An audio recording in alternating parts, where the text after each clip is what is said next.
Excuse me. I'm going to call this meeting to order. I want to welcome everybody here again in the audience, and we're going to have a roll call of the commissioners by Suzanne. Present. Commissioner Capurro. Present. Commissioner Callaway. Here. Commissioner Howell. Here. Commissioner Coburn. Who? Coburn was absent. Yeah, he's absent with excuse out of the country. Commissioner McBeth. Here. Commissioner Morai. Here. Commissioner Rain. Present. Commissioner Wallace. Next item of business, we're going to have a pledge of allegiance led by the director. Pledge allegiance to the flag of the United States of America and to the republic for which it stands, one nation, under God, indivisible, with liberty and justice for all.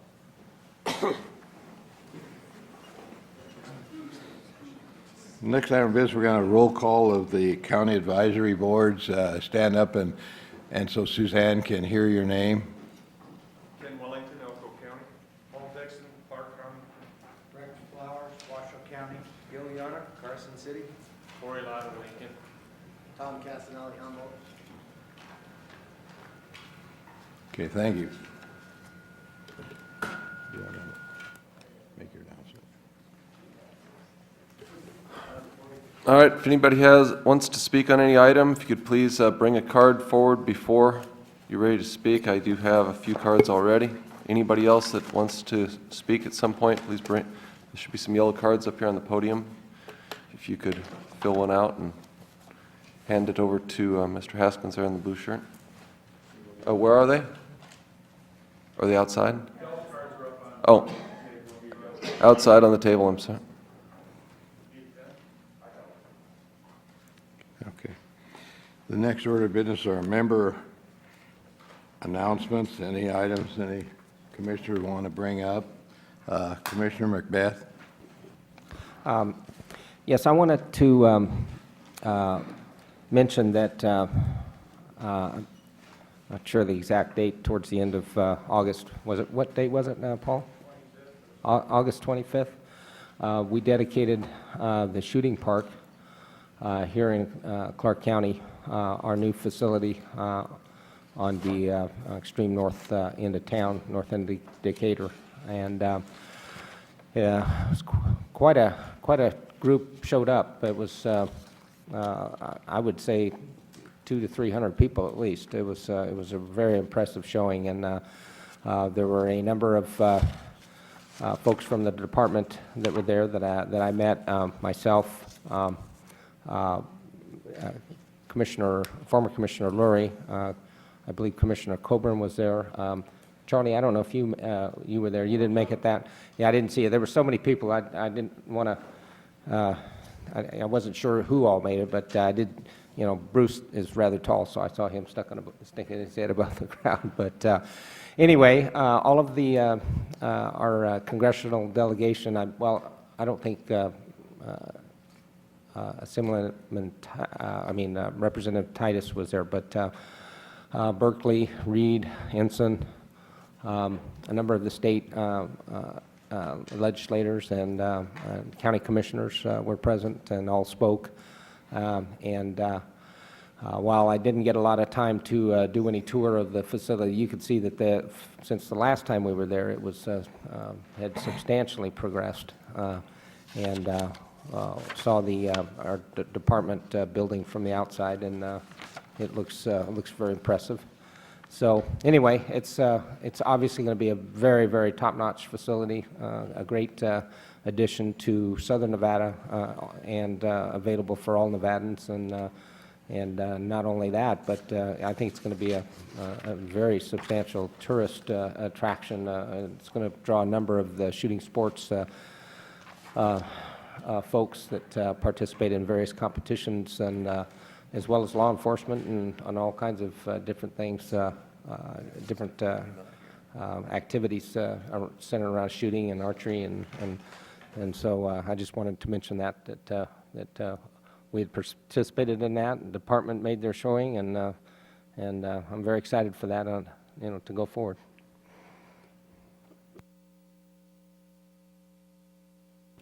Thank you. Any other commissioner with any items or announcements? Commissioner Rain? Thank you, Mr. Chairman. Some more items. Had a, it's kind of a comment and a question, kind of all in one, is, I hear things, and one thing I don't understand is we were talking yesterday, we saw the information item on the big game release plan, and then I'm given to understand that some personnel think that part of this plan is to be implemented before it's approved by the commission.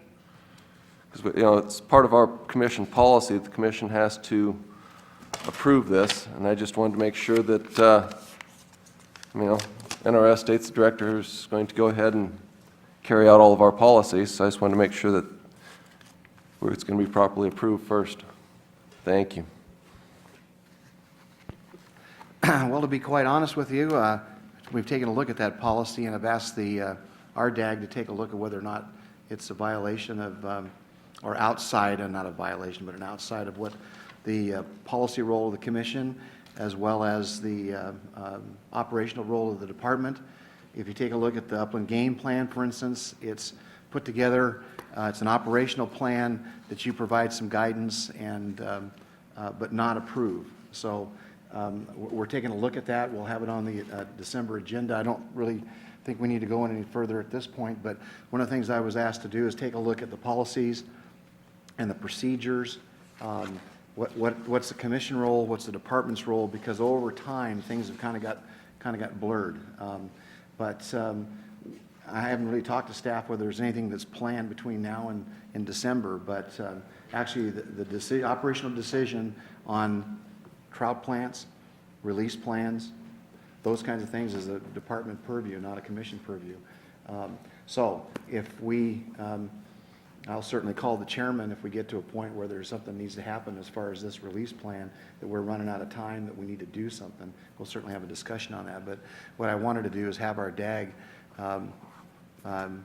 produce and provide and have discussion with both, well, New and David with Bruce, Brian, to kind of work that out, and there's been discussions already, so. So you mean that this policy, you're not going to follow commission policy, or maybe, or? Maybe.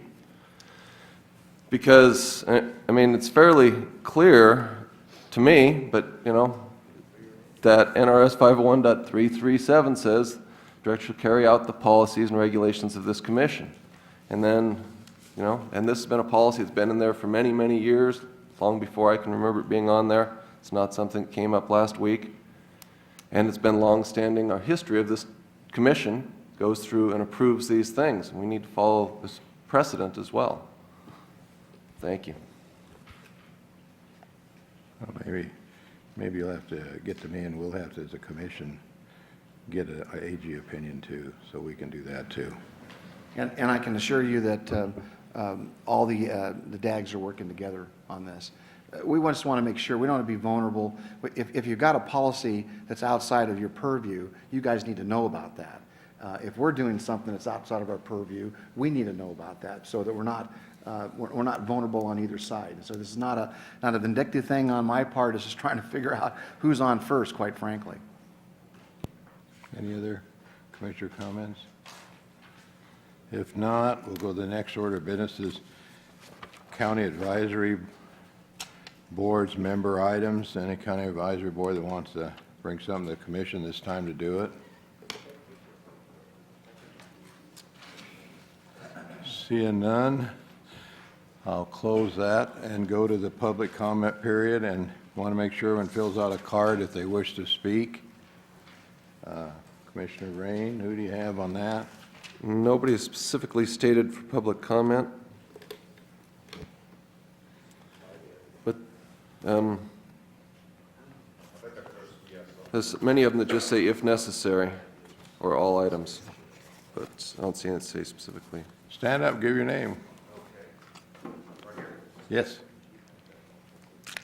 I just want to thank you for the opportunity to comment here. My name is Buck Barber. I'm the president of the Trout Unlimited organization of Southern Nevada. I'm here representing over 300 members of our local chapter and here on the behalf of the Las Vegas Fly Fishing Club. Also, the president's out of town fishing, so he asked me to come here and help her comment with that. I'm basically here to comment on the general regulation number 371 concerning the proposed action of limiting methods and catch limit and/or catch and release opportunities for Dacey Reservoir, which is in the Kirch Wildlife Management Area. I just want to let you know that our organizations are in favor of anything promoting blue ribbon fisheries, trophy fisheries, to increase the opportunities for everybody to have a chance to maybe catch a bigger fish.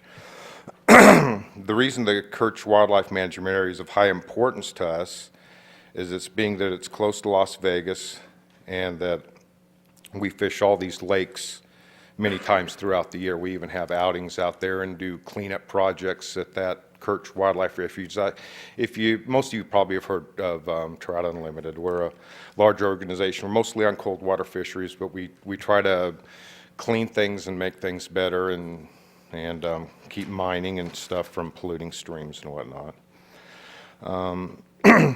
As the population grows in this area in the future, and the potential population growth of Coyote Springs, which is near that area, we have a good chance of having a high pressure on that fishery in that area. Obviously, there's 3-4 lakes there that you're able to fish, but over the years, the size of the fish have been going down. I mean, you get 1 or 2 fish, and then the lake turns and whatever. So we're just this Dacey Lake of being able to have an opportunity to maybe try to make it a trophy fishery where you have an opportunity to maybe catch it over a 20-inch trout. And, for children and different people, I mean, that's a fish of a lifetime for them. So, I mean, technically, we go up to Utah to catch a big fish. Some of the lakes like Cummins Lakes and whatnot are just all getting, are not as big fishy, and everything's seasonal that way. I mean, 4 years from now, all those lakes will end up maybe being better fishery. But right now, it'd be nice to have one close by because we head to southern Utah and we like to keep the resources in our area.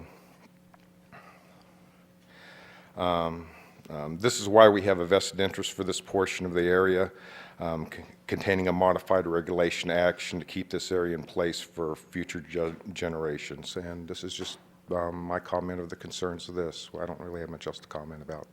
And I thank you for listening to our concerns. Thank you. Any other public comments? Seeing none, I'm going to close the public comment period and go to the next item of business. Item on the agenda 8, input concerning methods of restoring Nevada's mule deer population. And I put this on the agenda, and I want to make some comments on it and talk to some county boards. And why don't we have Clark County come up first? I've got a couple questions for each of the county boards, so I want you to make them with real quick and concise, and to see where you're coming from without going into a lot of detail. Clark County, I got a couple of questions for the county board, and I'll tell you the reason why I put this on the agenda. How is the deer population perceived by your county advisory board in your county? How is it? People have stated kind of the position of the commission here that's been running since I've been on the board, which is they've seen declining deer herds over the years, and they're questioning what has led to some of that declining deer herd population since the highs in the late 80s for the longtime residents here in Vegas. For people like myself who are newer residents, we don't know what the heydays were, but we know that even in the 12 years that I've been hunting here in the Las Vegas Valley type thing, Chairman Lent, that it's clearly year to year and spotty in areas depending on the drought conditions. Okay. How many deer management areas in your county? How many what? Deer management areas. Deer management areas? I don't know if I know the answer to that question. Commissioner Macbeth, do you know?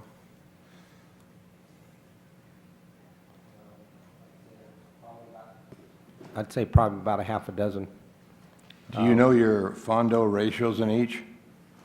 Do I know the Fondo ratios in my management units? Not at the top of my head, but Okay. those statistics exist. And are you concerned, and you think your public's concerned about these? The people who attend the advisory board meetings, we have not had a discussion particularly on the Fondo ratio in Clark County at this point in time. I was going to ask you, is that acceptable to you? Have you talked to your area biologist on these? I have talked to the area biologist, Pat Cummins, who does the big game release, and we usually have Steve Kimball and others down there. We've had side discussions. We haven't had an agendized item on this yet, but I started the agendized process based on your request, and when we're through with your questions, I'll say what I've done, sir. And the next question is, what have you tried to do, and what would you like to do, I guess? Well, what I've done is I talked to Mike Cox at NDOW, and there's a Western booklet put out here that I think he handed out to some of the commissioners called Habitat Guidelines for Mule Deer. This really goes through and talks in the western United States, what are the factors that have been impacting mule deer populations. And this has representation from Wyoming, Utah, California, a fair amount of the western states that have large mule deer populations for people do. And I handed this out to my board and told them I wanted them to read this based on your request, come up with some suggestions of what we thought needed to be done, at least in southern Nevada here, that would help with this and give you some recommendations on that. So right now, from an informational perspective, I've asked my board to read this thing, which I find very good.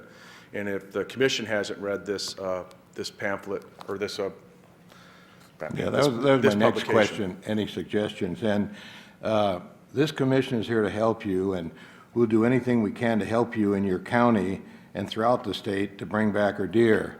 And it's our cash crop, whether you know it or not. And so that's what this commission is going to do, and that's why I want to ask those questions, and that's why I asked all the counties.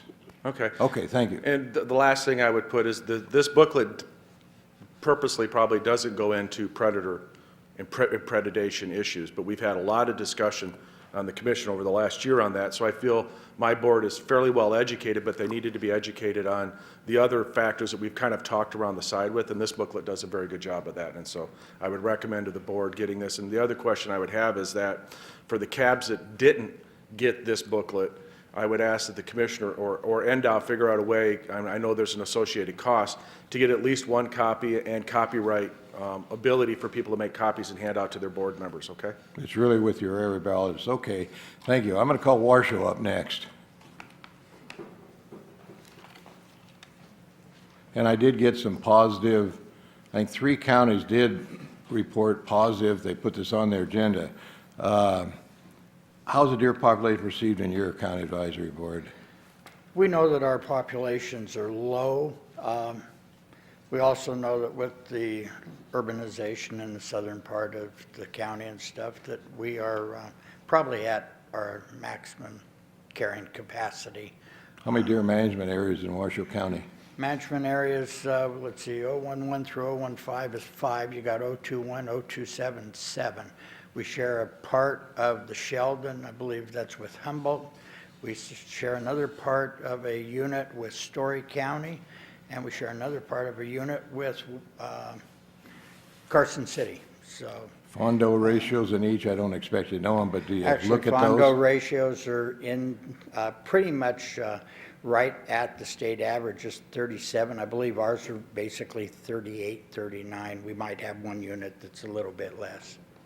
And I know, the next question, are you concerned, is your public concern, because you're one of the counties that did respond, you're putting some ideas together in a plan, so I do appreciate that. And have you talked to your area biologist on these? Actually, we had the staff specialist, the mule deer specialist, Tony Wasley, was at our last meeting, and we're trying to use the department to spearhead our efforts for what we want to do. Do you have any suggestions for us here as a commission? Because remember, we're here to help you, and we're going to do anything we can in your county and throughout the state. And so we need suggestions from the county advisory boards which way to go. And I know that you're putting a plan together, and I've read that, and so I do appreciate that. And any suggestions, because this commission's taking it seriously, and we're going to be looking into it, and we want help from the county boards. Well, in our plan, as you noted, we are going for habitat and repairing issues. Those are non-political fields that we can address. Things like wild horses, urbanization, global warming, these all are involved. Drought is involved.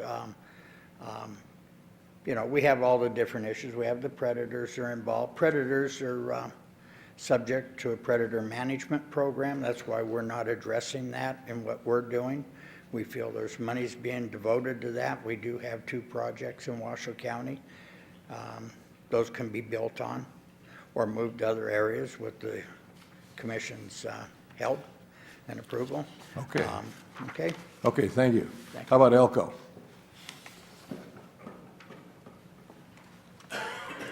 Good morning. For the record, Ken Wellington, Elko County. I don't know if I remember, there was 3 counties, I don't have them right in the hand. How's the deer population perceived by your advisory board in Elko County? Oh, obviously, we've had a decline in Elko County, and this is our, probably the number 3 income to Elko County is sportsmen and hunting for Elko County. How many deer management areas do you have? Oh, we're over 15. We've got the most, I think, in any county in the state. I don't know offhand, I just, Fondo ratios in each, are you keeping track of those? Are you kidding me? There, I can tell you that we have areas that are up and we have areas that are down. You know, we've looked at, and we talk to our biologists come to every meeting. Perfect. So we talk to ours all the time. Every member on our board speaks with them. And I assume the deer population are not acceptable to your advisory board then, and you'd like to do something about it? Yes, we would. Perfect, perfect. Any suggestions you want to give to us? Well, what we're kind of doing is we've taken it upon ourselves to kind of do some projects prior to coming to you. One of them, we just created a lion for a committee. I did a subcommittee from my board, and I put a couple houndsmen on there. I put other citizens that were sportsmen that were in the audience. I have Kevin Lansford's working with us, another biologist is working, and 2 of my board members. So we're looking at some lion issues in units, specific hunts, and maybe trophy areas to try to entice different lions to those areas. At the same time, we had a suggestion after we made that is to create another subcommittee. So my board wanted to kind of know the direction from you. What's our timeline on this? Because we would like to create a subcommittee, putting biologists on there, a couple more of my board members, more sportsmen involved in it to try to, that's what we're drawing our people to our meetings, because unlike the other meetings, this was our lowest we had, but we're drawing in 22 to 24 people, not counting staff at our meetings. Perfect, So- perfect. Well, we're going to do everything we can to help you, okay? Okay, appreciate that. Thanks, Ken. Thank you. Let's have Carson City up here. Not trying to put you on the spot, I'm just trying to see what you're doing, because I'm not sure I got a response from some of the county boards on this agenda item. And I did make, since last summer, I've announced it twice, I'd like county input, and that's why I put it on the agenda in writing. Go ahead, Well- Gil. How's the deer population perceived in? Well, in contrast to what you've heard from some of the other CAB representatives, we came here prepared to talk about the rather large increase in our urban deer herd, which is becoming a real problem with the deer coming into town, coming into Timberline, coming into Lakeview, coming into downtown. And we're worried about, people running into them with their vehicles. They're looking for food. And several of our advisory board members have made some suggestions, particularly Doug Martin. I don't know if he was able to send a comment because he wasn't at our meeting, but I asked him to maybe send one to the department, and the department could get to you. He had several suggestions, one of which was to take advantage of the fact that up in the Tahoe Basin area, there've been a lot of availability of stimulus money for the Forest Service and NDF to do a lot of clearing of some of the understory, and hopefully if we can restore some of the area for better browsing for the deer, we can get them to move back up into the hills and get out of the city. I think they're coming into town because they want water and they want food. There's a lot of grass to eat. There's a lot of bushes and tulips and other things that they like to gnaw on. And if we could give them some better feed up in the hills around outside or to the west of Carson, we can get them out of the residential areas. We have some areas we and Douglas County signed a joint agreement, a letter to the U.S. Forest Service to try to take advantage of keeping some of the gates open up at Spooner Summit. They're setting up a series of 2 gates, and they closed those gates very early in the season, making it very difficult for the hunters to access that winter herd that's up there. And we signed a joint letter asking them to take into consideration closing the second and innermost gate, but keeping the first gate open so hunters can get their vehicles and stuff out of the road and give them a mile or 2 access into the hunting area. I don't want to stop you short, but I didn't want you to explain your whole plan, and that's something that maybe you can present to the commission, what you're doing, because I think those are great ideas. How many deer management areas do you have in your? Just one. One? I'm sure you know the buck-doe ratios, and you. It's pretty low. It's pretty low. We just, there's not a lot of food. There's not a lot of, activity in the deer herd. I mean, what come over the hill from California, especially, in the fall, winter season, is what we see primarily. We have a small residential herd that stays here year-round. We have a lot of hunters that like to hunt up. Yeah, definitely. I mean, it's close by, or they go up into Washoe County, up on Duck Hill. You working with your area biologists on that? Yes, sir. They're good.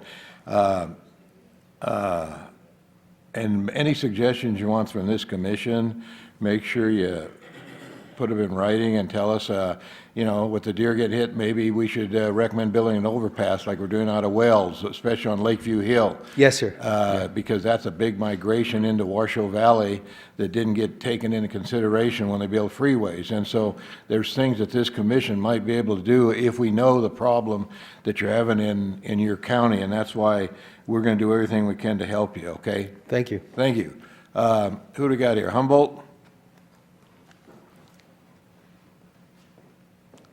Same thing, question to you, Tom. How's deer population perceived by your cab? Low. Low? How many deer management areas you got? I believe 7 was shared. Fawn-doe ratios in each, are you familiar with them? I don't have them up by right now, but we're familiar. We go through it. Our biologist comes to You're every working with your meeting. biologists on Yes. those? Because you guys have some of the best trophy hunting in the state, I think, in your Well, it county. used to be. I don't know if it's the best anymore, but it used Well, to be. yeah, that's what we're talking about. What have you tried to do, and what would you like us to do? Well, we have a lot of groups with Chucker Foundation, Mule Deer Foundation, Nevada Muleys. They're doing a lot of work with the department. They have the program, what's the name of the program with the high school, with the greenhouses? That's a big, it was really a good project for them there. They've got greenhouses at Fernley and Lowry, and does Alco have one? I'm not sure. But they're raising shrubs and putting them in these burns. As you know, we've been, not lately, it's been a good year for us this year and last year, but in the past, we've been hammered hard by our winter habitat being burned off. Any suggestions for this commission and what we can do to help you? Well, I think these rehab projects are major for these mule deer herds. If you could do some rain dances like you did at the beginning of this year, we'll watch those fawn ratios this year and see what happens. If we don't have a tough winter, I think you're going to see the weather and that Maybe great you spring can, rain. maybe you can start a cloud seeding program or something like that. These are good suggestions. You know, the good thing is they're talking about stopping some of these cloud seeding programs on the other side of the mountain. It's going to be interesting to see what that does to our state, because it does take out some of the moisture that gets into our state. There's no doubt in my mind. And maybe some of that moisture will get into the center of our state But again. Central Nevada and Eastern Nevada don't want it because then it takes out before it gets to them. Yeah, exactly. Okay, thank you. Thanks. Who else we have here? Corey? I want to make sure I recognize everybody. How's the deer population? Huh? For the record, Corey Lytle, Lincoln. We're Lincoln. somewhat different from a lot of the other counties in that our population is pretty stable, and we want to stay ahead of the curve. We're having some good successes right now with things, and we just want to stay ahead of it. There's some things kind of off in the distance in the future that don't look real positive, but right now our population is fairly stable. Working with your area biologist then? Yes, yeah, he's key to it. We have a pretty good working relationship with him. And not just the endow biologist, we're in close contact with some of the BLM personnel that are local there too. We have a few, and sometimes this is very hard to do, keeping our federal representatives in one spot for more than a couple of years. And so we're working that relationship as well. Good. Any suggestions for this commissioner, anything like that? You know, I apologize this didn't get emailed to you guys. I will be happy to email this. It's kind of a brief proposal that we just kind of threw together in the meeting that we had last week. If you guys can all take a copy if you would like. Things we looked at some quick and dirty things that we can do just in county specific. Yeah, I don't want to go through them now. I just want to make sure you get them to us. Yeah, I will be sure and email them to each one of you guys. Because we want to Director Mayor. get the advisory board's Mr. Cox. recommendations in there. Okay. Yeah. Okay, thanks, Corey. Did I miss any county boards? Just a second, Commissioner. Oh, go ahead, Commissioner. If you want to ask a question of Corey, go ahead. Thank you. Corey, Yes. you say that your deer population is fairly stable at this point in time. I know you get some big deer out of Lincoln County in that. We try not to advertise that. Yeah, I understand. In looking at the release program, and of course this doesn't deal with deer, but it appears as if there got to be a problem with some of the other species though, and that wouldn't affect deer. Most of these projects, quite frankly, involve a fairly substantial release program into Lincoln County. Yeah, and at this time, like I say, you know, whether it's fires or you know, drought is always an issue, predation is always an issue. With all the issues combined, it's somewhat of a different beast, I guess, in some of our areas. The winter ranges haven't been affected as much, and you know, our fawn crop's fairly healthy. You know, series and years of progressive drought don't help that, and predation don't help that. But at this time, that they are fairly stable, and you know, I have to credit our biologists. I have to credit our past calves for really trying to fight that. Mule deer is our baby. I mean, at our cab meetings, that's why people show up, is to fight for mule deer. One other question, how active is Wildlife Services in the Lincoln County area? They're currently doing, I know they're doing some predation projects in the Delmars for lions.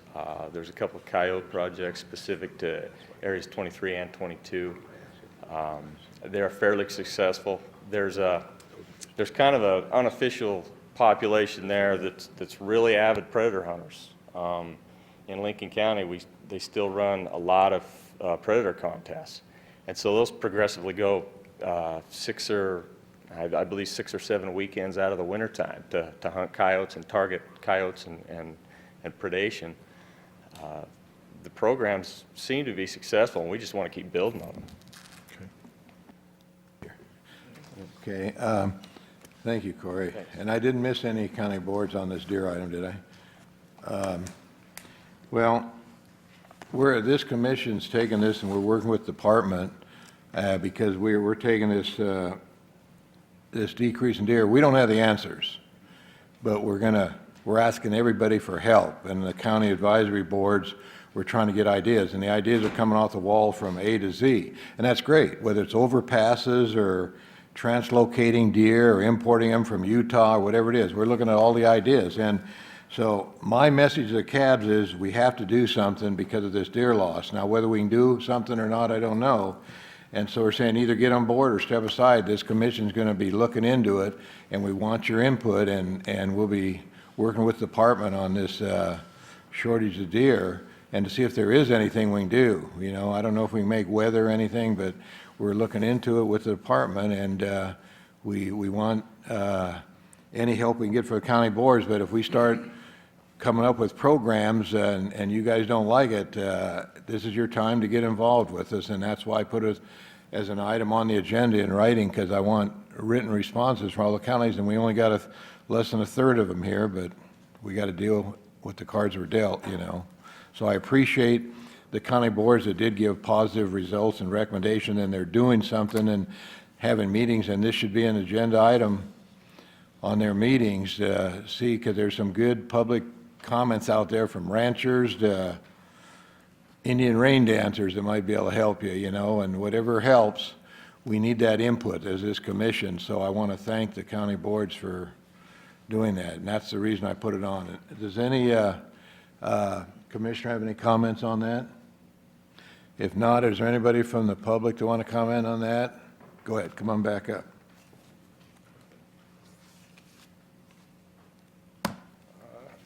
For the record, Paul Dixon, Clark County Cap. Chairman Lent, one of the things that we've been working with our district attorney down here and the air quality environment areas is that for agendized items that you guys have and put on things that are informational, they really don't want us taking an actionable point on things. There's some legalities that we're working through down here. Are you going to put this on as an actionable item in the December agenda? No, you know, when this is an information item, and the reason for that is I want to get my thoughts out to you. And this is just, you know, giving you a direction. This is our thoughts, what this board wants to do, this commission, I think, and we're going to be working on it. And so we're just giving you a message that do something, just giving you an idea. And you don't need an action item on our agenda to take action. You could put it on your own agenda, deer survey or whatever you want to do. You could do it on your own. I'm not going to put it as an action item at this time. I want to get some more input, and we're working with the department on this. We're working with the county boards, and at some point, yeah, we're gonna start making some decisions on some of these things and see if there's anything we can help the department with. And we just got a deer biologist, and working with him, and we got to work with the county boards. But I'm just stirring it up, so I tell the county boards, this is very important to this commission. Put it on your agenda and solve the problem for us. Okay, that's perfectly fine. Second thing is when you ask your series of questions of the various counties, I mean. What's that? When you ask your questions early on here, for all the counties, you had your standard questions that you asked. I'm sorry, I'm not hearing you. When you ask all of the counties your questions here 10 minutes ago. Ask all of which? All of the various I need a cabs. hearing aid, I guess. Am I not making this clear? No, I'm just having a hard time hearing. I'm sorry. Oh, I'm sorry. You ask each of the cabs a series of questions that are here today. My point is that do you feel that when we give you a recommendation, we should be giving it for our county, or should we be giving it on our county? Because take Clark County, I mean, mule deer hunting in Clark County, it is not known for mule deer hunting. Right. People do not hunt Clark County for mule deer by and large. And if they did draw down here, I feel sorry for them. We would probably give you a recommendation on a state vision from Clark County versus other counties which have established herds and are actually doing management things. We would be more of a recommendation of what we think could be done in other counties. But as far as establishing mule deer herds in southern Nevada, I don't think that that's going to be high on our priority list just because of what we are. And the availability. No, I understand that, but I'm particularly interested in your county, and then if you got any solutions for in the general, because most of the people in Clark County hunt up north anyway. Yeah. Okay, that's all. I just want to make sure it was clear. Thank you. Question for Commissioner Rain. Yeah, you aware that in the sheep range, there was some premier deer. There was some amazing deer in there for a while. It was open for 2 years until the deer were virtually extirpated from that area, just I right personally do not over this know mountain. of that. I mean, Commissioner Macbeth, who's lived here a lot longer than me, probably. But the can speak history to is there has been some premier deer hunting, although at a very limited time, and then the deer were extirpated from that area. that. and- What I would say, Commissioner So it Raines, is does that happen.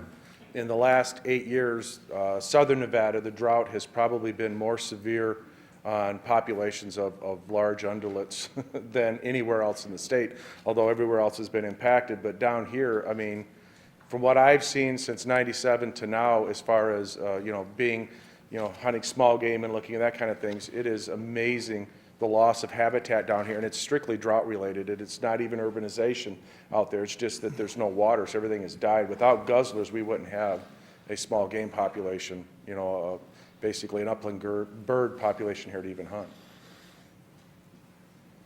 So your question is, yes, there was, but I believe that in habitat space, and unless, like Commissioner Lentz said, Chairman Lentz said, we could do a rain dance and get a lot more rain down here, I don't see that we're going to change the habitat to even try to think about bringing mule deer Actually, back here. at the time, there's documentation from the chief of game at the time that the reason for the extirpation was, actually in writing at the time, was because of mountain lions.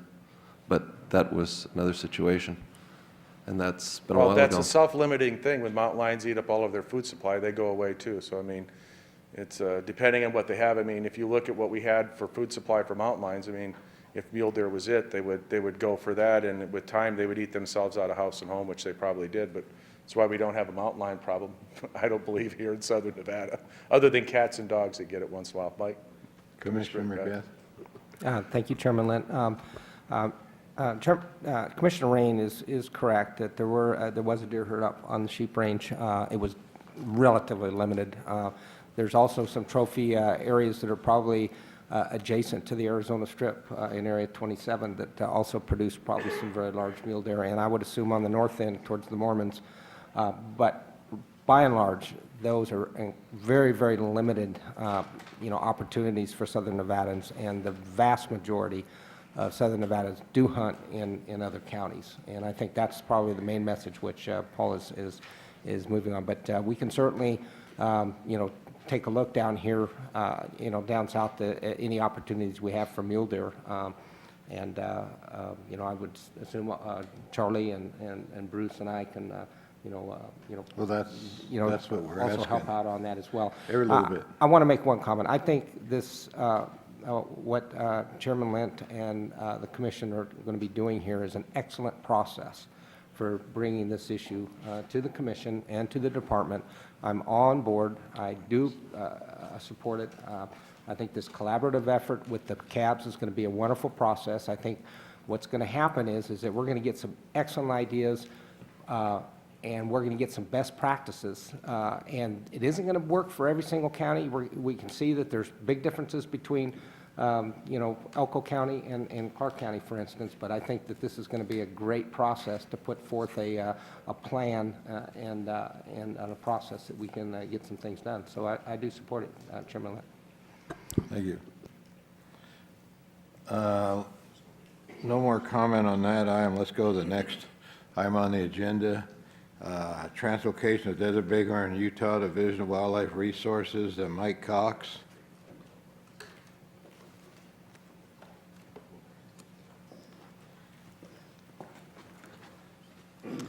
Good morning, Mike Cox, Big Game Staff Biologist for Nevada Department of Wildlife. We have a State of Utah Division of Wildlife Resource Biologist here to speak on behalf of their agency on the request they have to receive some desert bighorn sheep from us this fall, winter. And I know the agenda had stated 20 animals, but I think it should be based upon our opportunities and our source population numbers. I would be quite comfortable of giving them up to 30. So I would ask that you consider not just limiting it to 20 when you consider that. So I'll let Rick speak on behalf of the state of Utah, and I'll be up here you need to ask any questions of our source populations.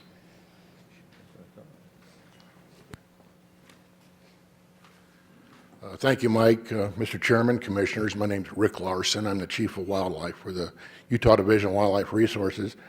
I was a biologist at one time, now I'm an administrator, but the person in our agency who has been dealing with Mike and Nevada Department of Wildlife is Teresa Bonzo out of our Cedar City office. And Teresa had to put in a long day yesterday releasing chukars, and so I told her since I was planning on coming anywhere, I asked her to sleep in this morning, so she gives her regards. I appreciate the opportunity to come down and meet with the commission today. Obviously, desert bighorns are a big deal to Utah, and they're a big deal to Nevada. One of the most gratifying things, I think, in the wildlife business is realizing that wildlife management does not stop at state boundaries. It's quite pleasing to me that each agency is willing to do what it takes to help the others succeed. And I think this project is just a case in point of that. And I'd like to express my appreciation personally and our director's appreciation to the commission and the Nevada Department in their consideration of this project.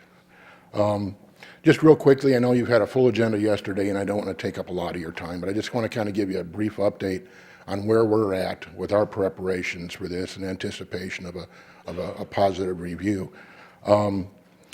These animals will go, and it's part of we just recently revised our desert bighorn plan, and this particular unit, the Kaparowitz unit, is number one in our priority for population augmentation. For those of you who don't know, this unit is east of Kanab and between Kanab and Lake Powell. It's mostly on the Grand Staircase Escalante Monument, which is managed by the BLM, not the Park Service. We have 3 sites identified. One, our biologists have been going out just recently and doing an assessment of all these sites, and we have one that looks particularly promising. The habitat's in good shape. There's lots of water, surprisingly enough, but there is, and we feel this unit has been under a predator management objective, which essentially is a quota system for cougars. And so we've been on this issue for quite some time. We feel pretty comfortable that we're in a good position as far as that issue goes. And I can talk a little bit more about that here in a minute. As far as doing some of the administrative consultations, this transplant is part of our plan that has been approved by our wildlife board, has gone through our RAC process. Once we realized that this might come to fruition, we've gone ahead and double-checked with the local BLM office in Kanab. We've recontacted the local governments, Kane County, and also the BLM permittee who runs cows out in this area, and they're all behind it. It was quite interesting. Just a quick aside: the county commissioner, the permittee, and the RAC member are all the same person. So it made for one-stop shopping there, so that worked out really well. In fact, the BLM, I might say, is there so much in support that they're willing to provide trucks and trailers to give us a hand come November when we go out and come to the capture site. So, and not only that, I personally know the manager out there. He used to work for us, and I've got some dirt on him. So I don't expect that's going to change anytime soon.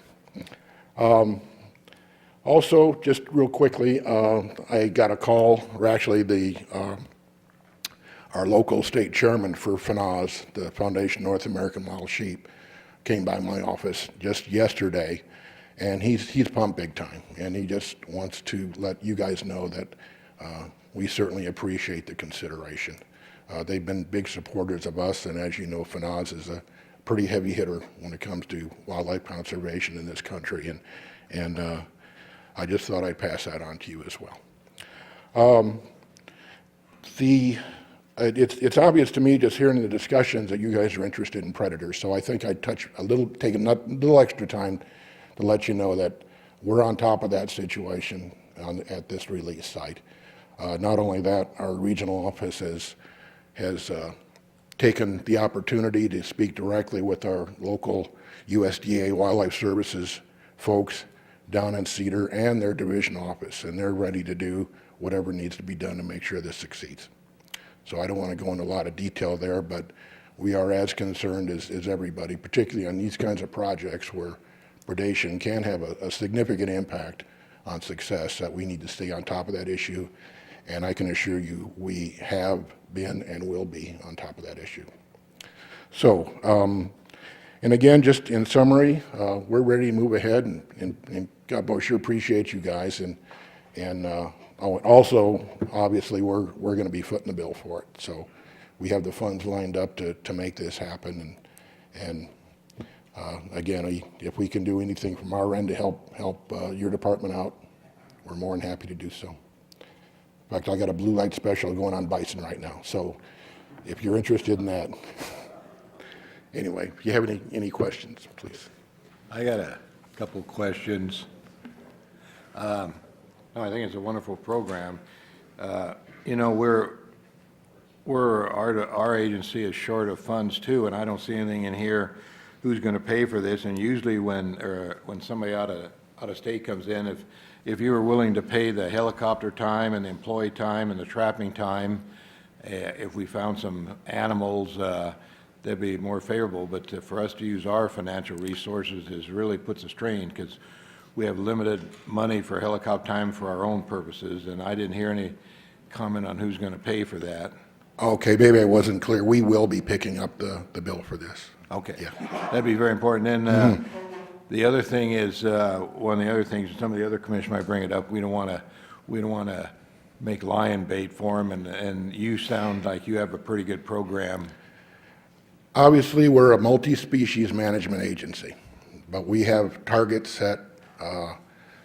We're very much in tune with our traditional constituencies.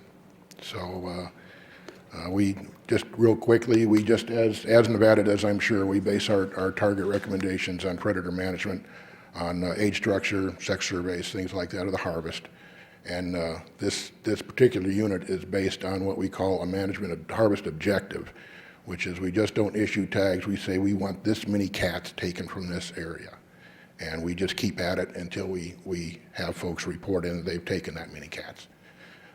And again, Wildlife Services they have a coyote program on board right now, both aerial and ground treating of dens. We're not interested in throwing these animals into a predator black hole. So I think. And on this agenda item, we had, and it's written as 20 desert, and I don't think we can change that, because it's written on the agenda, 20 desert, and without public notice. So I think we have to stay with that, what's on the agenda with 20. So for Mike, and I think, and it's a good program before we can't change the 20. And if we have surplus animals, and that's going to be determined by our biologists, personally, I'd be for that. Let's see what the other commissioners say. Who wants to speak on it? Commissioner Capurro. Mr. Chairman, I similarly have concerns about changing the number, with no notice on it. So it's a perfectly fine program. We've always cooperated with other states. Other states have cooperated with us, just so long as you don't send us any wolves. But the fact of the matter is, that's been a very, very effective method of spreading species development throughout the West. And we've had good cooperation with the states and with Canada in the past. My concern, again, is that the number is, to me, if the number was supposed to be 30, we should have had 30 on the agenda here. And I wouldn't have a problem with that. I would have a problem if it was 100 or 150, because, that's beyond what, for instance, on our translocations, we have a specific number. Now, we may either exceed it a little bit or a little bit less, depending upon the activities on the ground. But I'm sure you understand, although we support the program, I think the number's got to be what it is. Oh, I understand. I respect your process. Commissioner Capurro, and we can change the number later on by putting it back on the agenda. We can add to it at another time, so that's not a magic number we're stuck with, but we're stuck with it right now, I think. But we can always, on another request, change the number. In talking to Mike Cox yesterday about some of the issues we're dealing with our Desert Bighorn sheep herd, it sounds like we're reaching capacity in a number of our units. And obviously, our main focus is going to be on our translocation programs within our state to make sure we maximize our herd. But we're getting close. We're getting close, and we're even starting to talk about U-hunts, and that doesn't.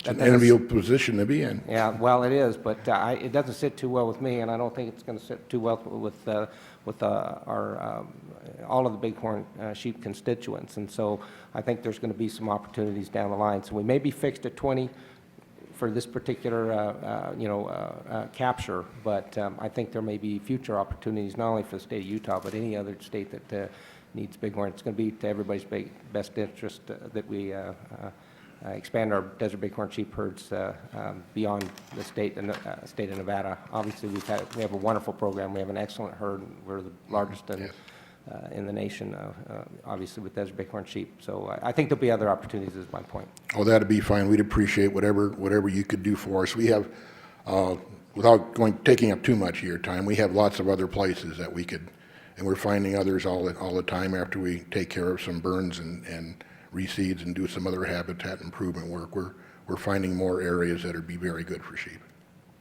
So, Commissioner Cavan. Thank you, Mr. Chairman. Just had two questions, and the first one is this going to be a huntable population at some point? without a doubt, it's being hunted right now. Okay. We're issuing tags right now, yeah. And the other question was related is with this being in the grand staircase, is there hunting in that? Yes. Or is that, okay, so. Yes, this is not managed by the Park Service. This is by the BLM. Okay, So, and a lot of private land, good access, that sort of thing? Not much. It's mostly all public, yeah. So it's mostly public land, okay. Great, thank you. Completely support the program. Yes. Great. Commissioner Howell.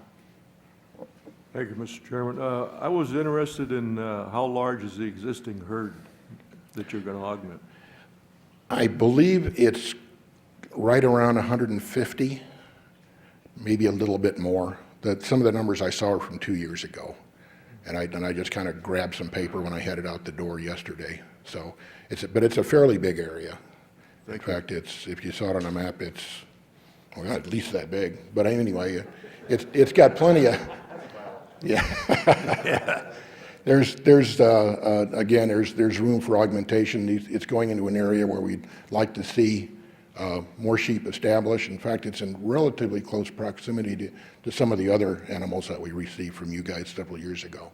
So we're hoping we can get a lot of intermixing going on there. And if that doesn't work, as I was heading out the door, I had one of my managers call me and make a pretty convincing argument for an area up on the Henrys. Unfortunately, he was, $1 short and 10 minutes too late, but he was all hot for those too. So, in answer to your statements, I think we'd be more than interested in talking to you folks in the future too. So. How about horses? You need any horses? No. In fact, you mentioned horses, and I did what again. Habitat and predators they're always in effect, but we can control those. The horse thing has me worried. They come with the sheep, horses. We'll call them at the border, I guess. I don't know. Any other commissioner comments before I turn it over to the public? Thank you. Thank you very much. Turn this over because I know some of the advisory boards had some comments on this, I do believe. Anybody from the county advisory boards or anyone from the public want to comment on this? Paul Dixon, Clark County. We actually talked about this as an agendized item in Clark County, and Pat Cummins, the big game local biologist, he spent a lot of time and educated the public as well as the board about the importance of this program and the fact that over the last X decades, Nevada has benefited probably 100+ fold by these sort of exchange programs. And although it's not a quid pro quo program, it is something that we just do, and you make requests, and it isn't because we've given them sheep, they're going to give us buffalo, or they're going to give us something else, but it is just what we do because it's the right thing to do, because nature doesn't see state boundaries or hunt unit boundaries, it sees the ranges. And so I just want to say that my board, with the good education by Pat Cummings, who's really 100% in support of this program and thinks that it's something we should be doing and continue to do. Thank you. Thank you.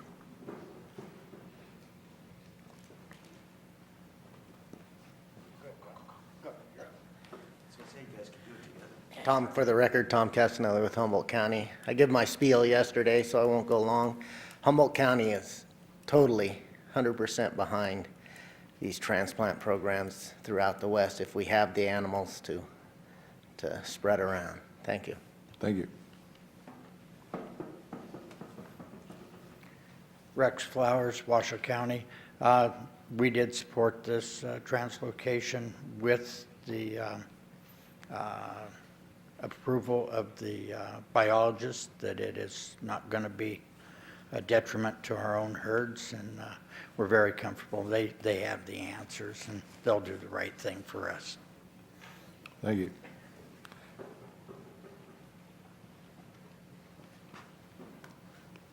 Gil Yannick, Carson County.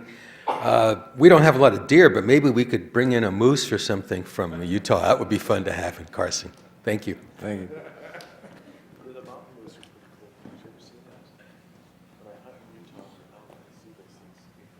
I'm Jolindo Tiberti with Fraternity of the Desert Bighorn. We had this at our meeting, and we support this item.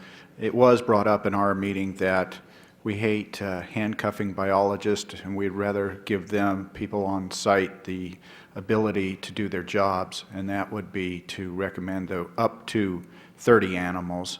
I just understand, I heard what you said, that you might not be able to do that, but that was our recommendation was to have these items where they're up from 0 to 30 or something like that. So if we do whatever type of capture we do, if it happened to be a drop net and you capture 22, well, 22 go, or if you only get 19, 19 go. I mean, trying to get these biologists to do finite numbers is pretty tough. So in the future, we do recommend that we have some movement where we can go up to. And we'd also like this commission to know that the fraternity would like to offer our volunteer support for this operation. Thank you. Thank you.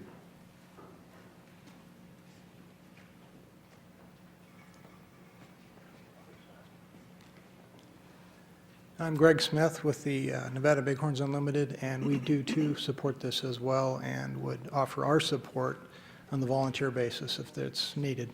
Thank you. Thank you. If not, I'll close the public hearing on this and bring this back to the commission. It's an action item, and I would like to see a motion, but I'd like to have the cost so that we don't bear the cost on it. And I don't think we can go over 20. I think we can say up to 20. And also, according to the biologists, if we can spare them, you know, I mean, leave it up to them. But I think that should be in the motion if we're going to make a motion on it. And so I'd accept a motion with that if anyone wants it. Commissioner McBath? Thank you, Chairman Lent. Yes, I'd like to make a motion to approve the translocation of Desert Bighorn to the Utah Division of Wild Resources, and with the understanding that we are authorizing up to 20 Desert Bighorn sheep, and that the Utah Division of Wildlife Resources will be responsible for the cost of the translocation effort. Obviously, I would also assume that the department has our biologists, at least one on site, you know, to be a part of that process to protect our interests. And with that, I make that motion. Second. We got a motion and a second. I'm not going to repeat it, but everyone understand the motion? Any comments on the motion? If not, I'll call for the vote. All for the motion, say aye. Aye. Opposed? Hearing none, motion passes. Thank you. Next item on the business is CGR 368. Bob Hoyen, are you prepared for a second reading? Mr. Chairman, I am. Bob Hoyne, for the record, Chief of Operations Division. Yesterday, in the workshop portion, you identified one added item, and let me read this in its entirety, this particular section. This is Section 1, Chapter 502. The department shall post on an internet website that is operated or administered by or on behalf of the department the computerized lists of draw results for tags and permits within 48 hours after the draw. The computation of the 48 hours begins at 5 p.m. the day of the draw. So I'll turn it back to the commission here. Does anybody have any comments on that? Commissioner Cavan? You're looking. So we added within. Correct. Is the only change from yesterday. So are we doing public comment, or you want a motion? I'll do public comment on it after we have commissioner comments. Anybody else? And we do have also the change at the bottom with the, not a change, but as presented in the blue, just that. And Correct. section That's one. just the linkage with that new section. Good, thanks. Any commissioner comments? Now I'll turn it over to the public. Anybody from the public have comments on this? They changed the word in there, say within, in front of the 48-hour. Seeing none for the public, I'll bring it back to the commission for any comments before we'll take a motion. If not, I'll accept a motion. Commissioner Rain. Mr. Chairman, I move to approve the regulation in question, LCB, that's the Commission General Regulation number 368, LCB file number R040-09, as read by Mr. Bob Hoyen. Second.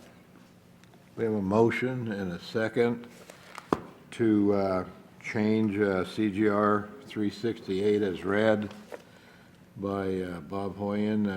Did everybody understand it? Anybody have any questions? If not, I'll call for the motion. All for the motion say aye. Aye. Aye. Opposed? Hearing none. Motion passes. Thank you, Bob. Next item of business is Commission General Regulation 369, Rob Bonamici. You ready for a second reading? Yeah, for the record, Chief Game Warden Rob Bonamici. Second read on this, there was discussion yesterday regarding Section 2, adding Section 2A, meat from the head and neck. So we're prepared to do that. Adding on 2A, meat from the head and neck, is that what you're saying? Okay. Correct. Any discussion by the commission before I turn it over to the public? Hearing none. Any public comment on this change on CGR 369? Hearing none from the public, I'll close the public comment, bring it back to the commission. I'll accept a motion with this change in, if you want to, somebody want to make it? Commissioner Rain? Move to approve Commission General Regulation number 369 as presented with the addition of the word "and neck" under item 2A, so that it reads in completely, meat from the head and neck. I have a motion and a second by Commissioner Capurro to accept CGR 369 with the change under 2A, meat from the head, and add "and neck" in there. Does everybody understand the motion? I'll accept a vote for the motion. All for the motion, say aye. Aye. Aye. Anybody opposed? Hearing none, motion passes. Thank you, Rob. Thank you. Next item of business is CGR 371, Mark Warren.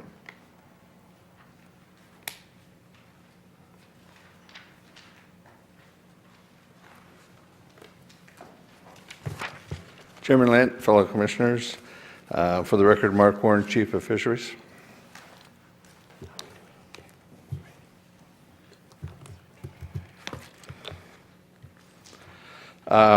Yesterday, I talked a little bit about the artificial lure.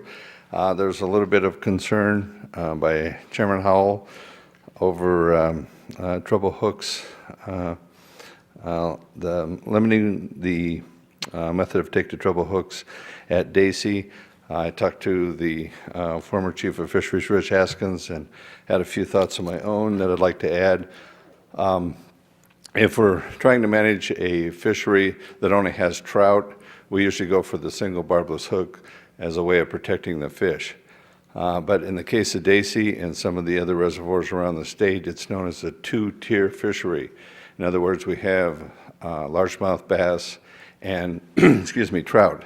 The trout, being a cold water fish, are usually caught in the springtime. Water's too cold for largemouth to become active and be caught. In the summertime, the water warms up. The anglers usually catch largemouth, and then in the fall again, when it cools off, they start catching trout again. If we don't harvest the largemouth, they're a self-perpetuating species. In other words, they reproduce in the lake. They get large numbers, and there's a competition between the trout and the largemouth, and it might limit the growth on the trout. So therefore, we support the treble hook part of it.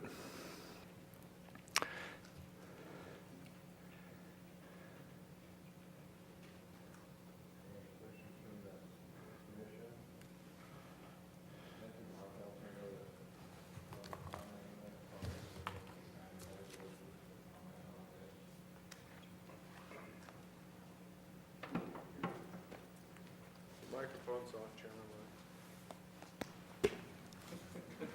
You can still hear me, I think. For the record, Buck Barber, the Southern Nevada Trout President. As far as Dacey, I understand his comment with the treble hook. I'm in favor of that because the bass fishery would probably outgrow itself if nobody was able to really get after them. The one thing I would like to do probably in the future, because I don't think it's on your action agenda right now to be able to do it, but possibly try to make a slot limit of maybe the sizes of some sort, whatever's favorable that works in the past and has a record of producing bigger fish and making a better fishery out of it, so that maybe the trout can grow big enough that the bass won't eat them. So other than that, that's my comment on that. Thanks. Thank you. And anybody else from the audience want to comment on this? If not, I'll close the public comment hearing on this item and bring it back to the commission. Any commissioner have any comments? If not, I'll accept the motion. Commissioner Macbeth? Aye. Thank you, Chairman Lent. I'd like to make a motion to approve Commission General Regulation number 371, LCB file number R083-09, as presented with no changes. We have a motion and a second, and you heard it on CGR 371. Does everybody understand it? If not, I'll call for the motion. All for the motion, say aye. Aye. Aye. Opposed? Hearing none. Motion passes. Thank you, Mark. Next item of business is Commission Regulates Fishing and Seasons and Bag Limits 0909. Mark?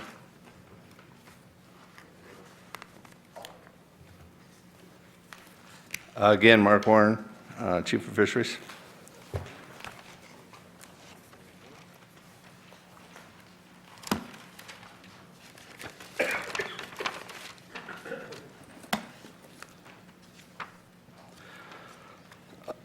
As I stated yesterday, we've received comments from 8 different county commission boards.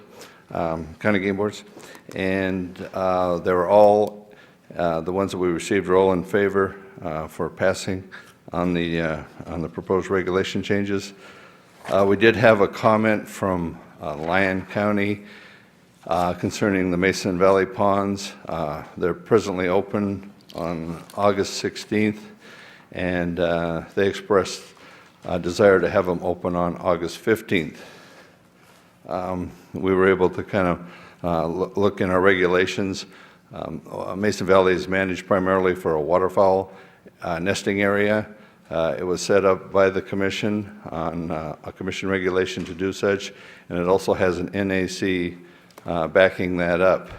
They just feel that July 15th would be too early for anglers to get in there, and they would be disturbing the nesting habitat of the birds. So anyway, that was the only dissenting comment from the different game boards. Okay, with the commission's permission, I'm just going to walk through the changes. One of the changes you'll see reoccurring is a proposal by us to lower the limit on the urban ponds from a 5-fish limit to a 3-fish limit. We're doing so as a means of spreading the fish out. We stock these ponds from mostly from March through June and again in the fall. We don't plan on reducing the number of fish we put in the ponds. It just gives the angler a little better opportunity to catch them. The fish kind of last longer. Plus, it reduces the number of hauls that have to be made from our hatchery. I had a meeting earlier this week with our hatchery people, and we talked about stocking for next year, over 1 million fish around the state. And Doug Anderson, the hatchery manager from Mason Valley, stated that he performed something like 229 fish hauls around the state. So this would kind of reduce the number of times he had to come to Reno and surrounding areas. The urban ponds that would be affected in Churchill County would be Liberty Pond, in Lyon County, Mountain View Pond, and in Washoe, there's actually 9 urban ponds that would be affected: Sparks Marina, Davis, Paradise, Virginia, Idlewild, Rancho San Rafael, Wilson Common, Maryland's Pond, and a new one that hasn't been opened yet, but we're expecting it to be open this fall, Crystal Peak Park Pond in Verdi. We supported it and provided money through Question 1 funding, and the pond is built. We're having a little issue with leakage, but hope to get that fixed and some water in it and some fish in there this spring. So that'll be our urban pond recommendation.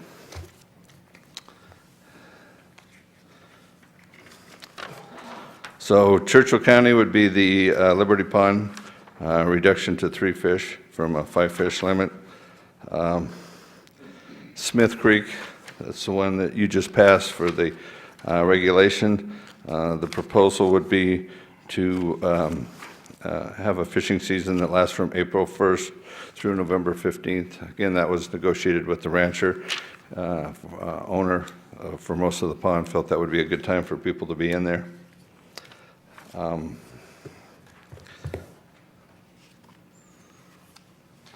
Lincoln County, the change would be at Nesbitt Lake. We were pretty well sure that the only 2 fish species that were in Nesbitt Lake were black bass and bullheads, and so we had a 10-fish limit on each. Last spring, people started catching crappie and bluegill that somebody had helped us out and put in there. And there's a lot of confusion with the wardens and the public. Some of the anglers felt that since it wasn't stated which species could be captured, they could capture as many as they wanted. Sometimes the wardens had different ideas, and that if it wasn't stated, it reverted back to the general regulations for the county, and for Lincoln County it was 15 fish. So it caused some conflict with the anglers, between the anglers and the wardens, and so we just changed it to the proposed changes for 10 bullhead catfish, and then 15 under other warm water species, only and not more than 10, maybe largemouth bass. or black bass. So they could catch a combination of crappie and largemouth bass, and that would cover the rest of the species. For Lyon County, we have a kind of a unique proposal here. The hatchery manager, the wildlife area manager, and our Con Ed chief, Kelly, kind of got together and asked, well, why couldn't we open some of the ponds in back of the hatchery to a one-day fishery? It's kind of for the public, maybe for children, whatnot. And there's several ponds at Mason Valley that are presently open. There's 6 or 7 ponds right next to the hatchery that the hatchery discharges out into and then later flows out into Mason Valley. So we went down, looked at the situation, looked at the legality of it, and we are proposing a one-day fishing opening, and it's mostly as a kind of a opportunity for the people of Lyon County to come out and the young people can catch fish. It wouldn't be open for longer than one day because of the proximity to the hatchery. There's other fishing opportunities, but this would give the people of the county a chance to come out. The Lions Club is in support of this. They're going to come out and help run the thing.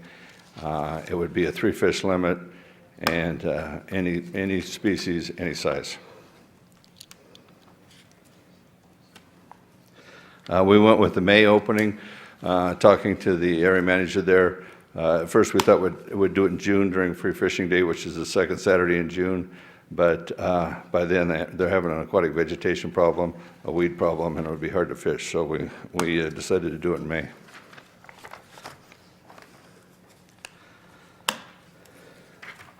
Also in Lyon County is their small urban fishery in town, the Mountain View one, which would be changed to a 3 game fish limit down from 5.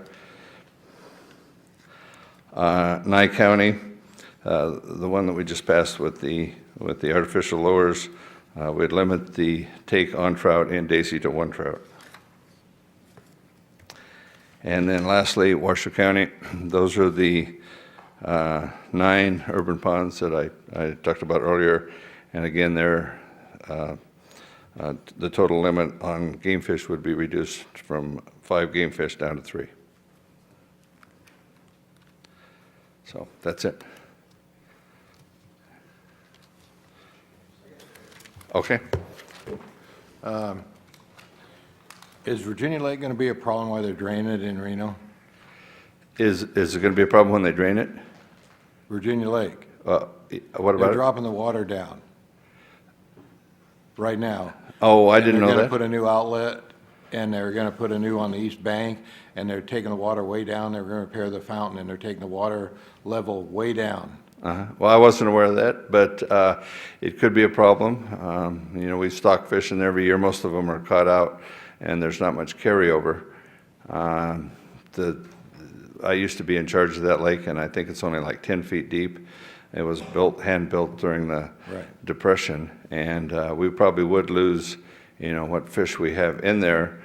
Besides the trout we stock in there, there's some largemouth bass and some smaller bluegill and sunfish, but we could stock those back in, but it could get to be a problem. Maybe you can talk to the parks people on that then, because they're starting it right now. Okay, I wasn't aware of that, but I sure will, and sometimes it gives us an opportunity to do a fish rescue. Yeah, it's surprising they didn't contact you that they're going to do that. It's supposed to be finished by December, so it's going to be and it's a quick project, but the level's dropping right now pretty fast. You know. Okay. Maybe if they do that to other ones, they make sure they get a hold of you. Sure, yeah. Sometimes they contact us and sometimes they don't, so we'll get in contact with them when we get back. Yeah, if they want fish in them, they should contact you. Yeah. You know. Any, Commissioner Rain? Thank you, Mr. Chairman. A couple things I'd had from people that contacted me about this. One was there was some rumors that season dates would be changing at Daisy, and you know, I did not see that in here, so I'd... Yeah, there's a couple of issues that came up, you know, after we proposed this artificial lures, and being new into this job, worked for the department for 35 years, but being new into the chief, the actual change on opening date is not a fisheries regulation, it's actually a management area. And so we went ahead and proposed that, and it has to go to the Legislative Council Bureau, and they have up to 90 days to respond. So we didn't get their response back in time, so this will be an agenda item for the commission for December. And instead of the August 16th opening at Dacey, they'll actually buoy off the upper section to protect the waterfowl and have it open year-round. There's also a proposed boating change there, and of course we discuss anything we do with our own people at the area managers. And that boating change will be for boats without motors from January through August, and then only electric boats without motors and boats with electric motors from August 16th on. But those have, hopefully we'll get back from the Legislative Council Bureau, and then they'll be on the agenda for December. Okay, so we'll get a summary of those changes. Exactly, yes. Shortly, Just okay. like this, and it'll be an action item. And I did learn that there are some very intensely fanatical Dacey fishermen that want to have something to say about that. Yes. But the rumor, I guess, was going around about that, so it'd be worth seeing. Also, I did have some comments coming in about issues with overgrowing at the Ruby Marshes, and I've been out there too, but actually it's been about a year now. But I keep hearing from fishermen going out there that the overgrowth is to the point that many places that used to be the best fishing places are now totally overgrown. Can't even find the banks where the best fishing used to be. And is that an issue that anybody's been looking at? Because a lot of the boating access too, it's totally covered in reeds and places where you used to be able to Arched boat and sailing. bulrush and the like. I wasn't aware of that, but we could sure check into it. It's actually a federally managed wildlife management area, yeah. And so we'd have to, we could air our concerns with them, but we'd have to work in cooperation. They actually manage the area and the habitat. We just do the fish. But that's certainly something we could check into. Yeah, I know in the past they've had fires, prescribed burns up there to knock down the vegetation in some of the areas, but I could get back to you on that.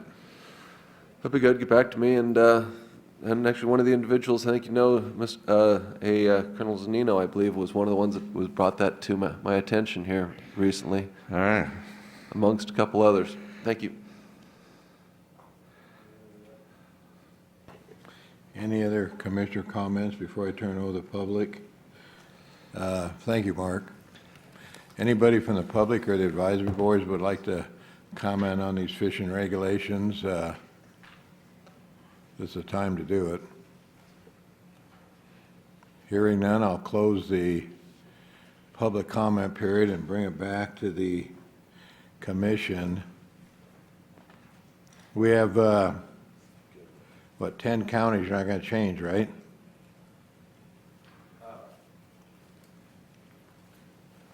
Ten counties, there's no change in the regulations, right? Yes, there's no change. Right. Anybody, no comments, then I'll accept a motion, whatever your pleasure is. Commissioner McBath. I'll do it. I'd like to make a motion to approve Commission regulation for fishing seasons bag limits 09-09 as presented. I have a motion and a second by Commissioner Rain to approve Commission regulation fish season bag limits 0909. Anybody have any discussion? If not, I'll call for the vote. All for the motion say aye.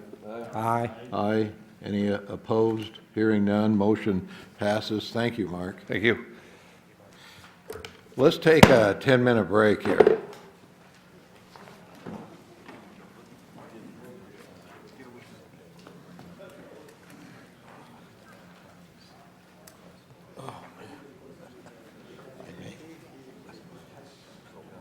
You weren't waving your head yet, but I figured you're ready. No, there's no time. Yeah. Okay. I got it. can't get my... No, I brought that up at first, because that was... Probably a rusty restrooms, can't use it there. Yeah.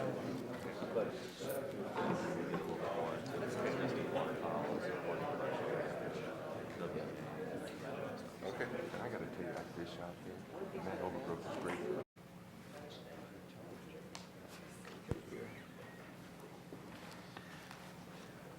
We're going on to, item,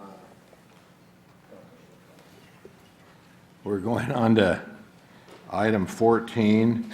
It's an amended item that I put on the agenda, Commission Regulation 0707, Amendment 3 on the fall wild turkey season, and Commission Regulation 0908 on the goose season, Southern Zone, Overton Wildlife Management Area, et cetera.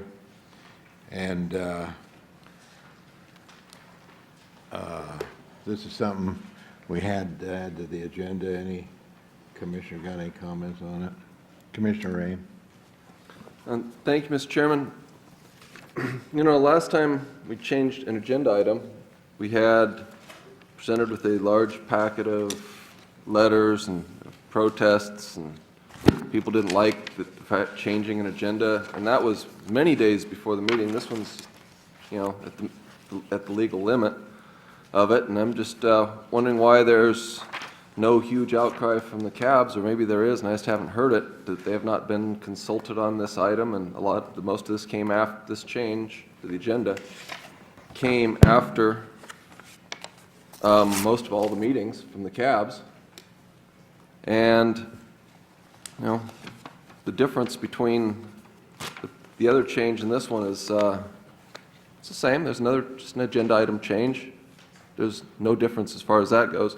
So I'm just kind of curious as to why there's no huge outcry on this one. Commissioner Beth. I think I can answer that question. The former agenda item change was of huge interest to every single cab and the public, and the response was appropriate to the concerns that the cabs had at this time, at that time, with regard to that agenda item. This agenda item is nothing more than a ministerial change and correction of some errors just to clean things up. There's a huge difference, you know, between that agenda item and this agenda item, and the substance of this agenda item has been agreed to, and all we're trying to do here is get things cleaned up so that it is clear in the regulations and the documents that the public is going to see on this particular regulation. I've got something to say about that. You know, at the last meeting in Elko, all the cabs and I think you, Commissioner Beth, they made a big issue of not changing the agenda. We had a policy and it said we should not change the agenda 2 weeks. And now, only 1 month later, at this very next commission meeting, I was asked to change the agenda with no cab input. So the cabs did not know about this until Wednesday or Thursday. There's no cab input. And, you know, should I do this, Commissioner Beth? Because, you know, you were the one that objected to the policy 1, the 2, do not change the agenda, because it says 2 weeks. And you were against this. And I just want you to know, Commissioner Beth, why I did this. I put this on the agenda. I added an amendment to the agenda. And should I say I'm sorry I can't do it because I don't have input from the cabs like the cabs insisted on? And I have to act in the best interest of sportsmen in this commission regardless of what, you know, what your comments were and what the cabs objected to. And if you wanted me to set policies so that nothing can be changed 2 weeks in advance, which is what you said, then things like this could not and would not have done. And this is exactly why the chairman needs the flexibility that the law allows and not have an absolute set policy. So I changed the agenda again, and I want to make it clear. It's a prerogative of the chairman, whoever it may be, and I've exercised it twice now to change the agenda. And the open meeting law says you have 3 days. It doesn't say for this or that. And I've exercised it twice, and I don't have any problems doing it. And I want to make it perfectly clear, this is not a fault of this commission that I had to add it. it's a fault of, or a mistake of the department. I'm sure the director's going to stand up to it and tell us the fault of it, but it's not our fault that I had to do it, and it's not to the cabs, it's not my fault that I had to amend it without notifying you, and I wish you could have had input to it, because it's a very confusing issue to me. And so we're going to have a discussion on that, and I'm sure the director's going to explain what happened, because I'm not sure what happened on it. Commissioner Thank you, Mr. Chairman. I just have a question. Are we going to allow public comment on what changes we're going to do here? Absolutely. The amendments? Absolutely. I think that's probably where we're at with this. As long as we're allowing the public comment, I'd hope that we don't have any complaints. I think that's where I see the problem last time stemming from, is they felt like they didn't get a chance to say anything. So that's where I see this being a big difference between last month in Elko and today. The problem is the cabs did not get to take it to their constituents, and so they will not probably be representing the cabs. They'll be individuals, and I'd like to see the cabs representing the county, but they didn't have time to do it, and that's the only thing I see. They'll be, I assume, representing themselves unless they had a special meeting, and I don't think they had time to do it. But we had to do the right thing and put it on here, because we definitely have a problem, and I want the cabs to understand why we did it, why I did it, why I amended the agenda. I didn't want to take any more heat. Commissioner McBeth. Thank you, Chairman Lent. I want to make clear that the objection that I raised at the Elko meeting with regard to the 2 weeks was a recitation of the Commission Policy 1. That is actually what is stated in Commission Policy 1. The DAG advised us that the open meeting law statute overrides that. And I accepted that, and I accept your authority to make a change, an amendment to, to the agenda. And for something like this is exactly what that discretion is good for. So I support and appreciate the fact that you did make the agenda change, and that we can move forward now, and as Commissioner Wallace indicates, allow public comment to make sure that, in fact, there is no issue with this particular agenda item. Thank you. I think we'll turn this over to Director Mayer, because it's, as I get it, it's two separate issues. And it's kind of confusing to me, and I don't know if the other commissioners understand it, but and then we'll have public comment on it, and we're not going to have the exposure I want on it. But take it away, Director Mayer. Okay. Suzanne handed out a package. It says number 14 on it, and I just alert you to the bottom right. We wrote some page numbers there so that that we can refer to that when I get to that. What we have are really two issues. First is a clerical error that needs to be corrected on our part about the turkey hunting in Overton. It's simply that. I think the legal folks call it a Scribner error. I'm learning, you see. I see that. And the second is something that what I want to do is, as a department, to clarify what the commission approved regarding the goose season at the Overton Wildlife Area, so that we're absolutely clear. Because there's, depending on how you read the regulations, before we move forward, I didn't want to make that decision on my own. We have this commission meeting coming, so we'll have a discussion about that. If you turn to the first page on item number 14 here, is the verbatim, and actually I wanted to mention too that the videotape that we had that's on the internet, I hope you had a chance to take a look at it, became very useful because we went back and actually listen to presentations by our department staff and what they said and what they didn't say. But when it was presented to you about the fall turkey season, the only change that was proposed by the department was to change a tag reduction from 10 to 5 for the fall turkey hunt at the Overton Wildlife Area. And you see that there's not very much here that was really said by Mr. Espinosa. And so that was fairly clear. Everything else, our proposal was to keep the season, the bag limit, everything the same, just as it's been in the years past. The only thing was to reduce the quota. When and your motion reflected that and your vote. And at that time, I think only 5, this happened at the Lovelock meeting, so the current commission makeup, there was 5 members of this commission here today that were there in Lovelock when that decision was made. When the staff put together the CR, the commission regulation, an idea arose.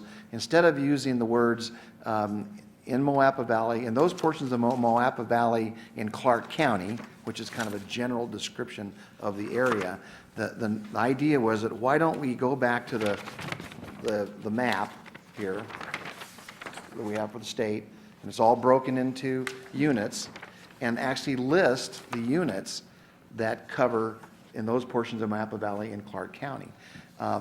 Well, when the CR was put together, only 2 of the 4 units that describe the area were put in the CR.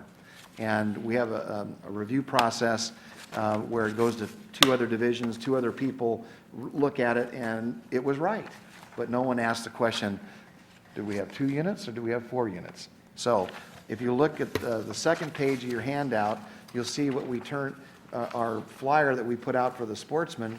And if you go to the October 5th to 14th wild turkey season, you'll see there's a tag quote of 5, which was what your motion was, but what is listed there are just 2 of the 4 units, okay? I guess the question is that, and that's a clerical error on our part, so that would be on page 2. So that's what's currently written in the CR. And obviously, when we went back to the tape, that's not what the commission voted on. That was our clerical error when we put together the CR. So we're back here explaining that to you folks, and I'm not sure how we take action on this, but it's basically a discussion of the commission. What was it that you voted on? What was your intent there? And then direction to us on how we should proceed. Are you which one you talking about? You're talking about the Fall one turkey. in the Lovelock meeting? Correct, correct. And there's only 5 commissioners That were there. that were there, so only those 5 commissioners are going to vote, and why don't we name them now? Okay, there was Mr. Macbeth, there was Mr. Morai, Mr. Rain, yourself, and Mr. Wallace. Kevin. Oh, I'm sorry. There was 6? There was 6. Okay, there was 6. And there was, and I don't think Commissioner, Mr. Chairman, I don't think you voted the way the vote was reflected. So I don't know if that makes any difference or not. You were there for the discussion, and the 6 of you actually heard the. If I was there, even though I didn't vote, I could still vote now. Yeah, I just want to point out what the facts were.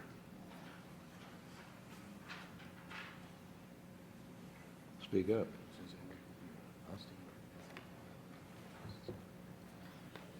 The word is if I didn't vote then, I shouldn't vote now. Is that a question for me, Mr. Chairman? That's what my legal advisor told me. It doesn't make any difference, but I just want to, that's why he's here. I discussed with Director Mayer before this item came up. I'm not sure what your pattern and practice is, whether if you don't vote no, you're assuming that you voted aye. That's how some commissions work, because you don't always hear every member on the tape, or if your pattern and practice as the chair is, unless you affirmatively vote one way or the other, you have not voted. That's correct. Okay, then if you didn't vote previously, you. I can't remember, and so I have to depend on the minutes. I'm looking at the minutes, and I can't understand the minutes. They're not that concise enough to hear. So, did I not vote on this item? You did not. Okay. And if I did not vote, then I probably should not vote on this, according to my legal advisor. I want to put that on the record. But you can still be part of the discussion. So. I'll be part of the discussion. I mean, and then so it's going to be up to the 5 commissioners that so named to ask questions, and I can ask questions too. And I had a couple questions. I guess and just to end, what I'm asking you to do is reaffirm what the motion was and what the vote was. And so then we can move on from there. Why don't you state the motion then again, what it was, so the commissioners will know? Well, it says Commissioner Lurie moved to follow staff recommendations for the Moapa Valley of Clark County. Commissioner Cavan seconded the motion. It was passed 7-0. So what the verbatim here is what was presented. That was the motion to follow staff recommendations. That was to include the Overton Wildlife Area in the fall turkey hunt, and that was passed 7-0. So I guess we better, Commissioner Wallace? I guess I'm just a little confused here. If you guys went back to the tape and it was presented to us, how it's not here, I'm a little confused as to what we're supposed to, if it's a clerical error, do we just instruct you to fix the cleric? I mean, at this point, is it all printed, or where I'm kind of confused where we're at. The reason that the department wanted to bring this back was to ensure that the commission's understanding was the same as the department's understanding, because there was a Scribner's error in, as it's represented on page 2, regarding what units were within that. We wanted to bring it back so that there was not a change that the commission was not aware of and was not allowed the opportunity to comment on. We could have, based on our understanding, changed this to include all 4 units, because that was what the department was recommending. But we didn't want to do that without bringing it back to the commission so that you would have opportunity, if our understanding and your understanding are different, that you didn't have an opportunity to instruct the department as such. Commissioner Cavan? I'm sorry, could you just give me those units again? It's, you want to add, Yeah, right now, it's listed as 243 and 271. What we need to include is units 268 and 272. and those, it was presented to us with those units included. What was presented to you was in Moapa Valley within Clark County, which encompassed All those 4 units, okay.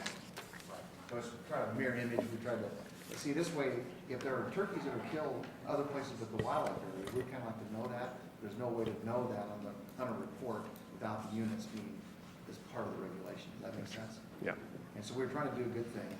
Trying to do a good thing, and no good deed goes unpunished. So. As long as we voted on the 4, I'm fine with it. I mean, we voted on a boundary, now we're just basically changing the description, but not the actual place on the ground. Is that correct? Okay. I think the board voted one thing and the regs say otherwise, is that? Yeah, yes, what we did was, the regs say 243 and 271. And what the board voted was for really 268, 272, and 243 and 271, but the regs don't say that.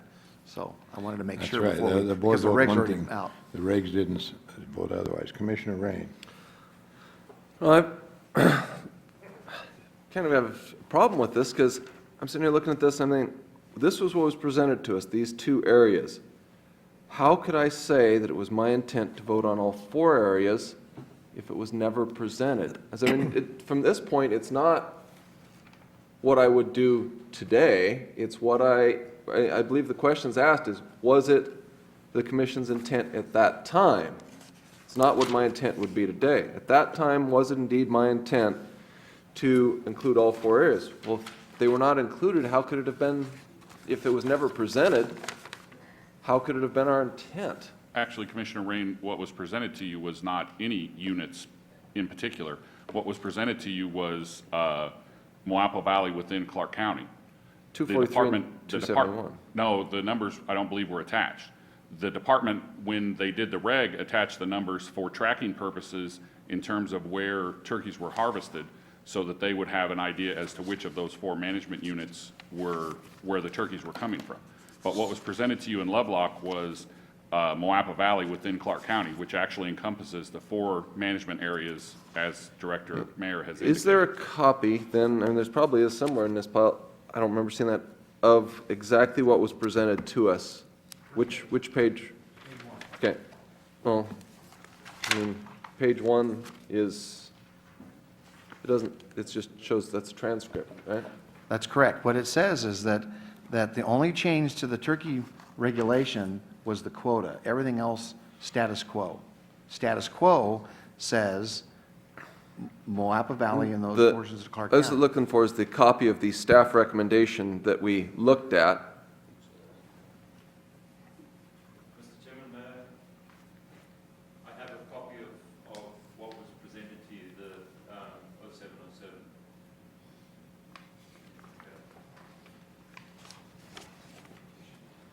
Just a second. Wait till he's done.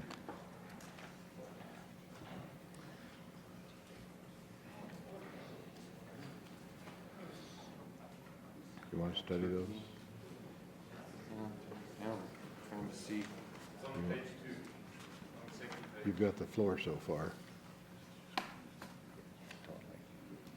Okay, this is what was presented to us, and it states, we'll have to hand it down to everybody. It's in your wild turkey. Moapa Valley of Clark County, season dates, tag quota, hunts 0131 and 0132.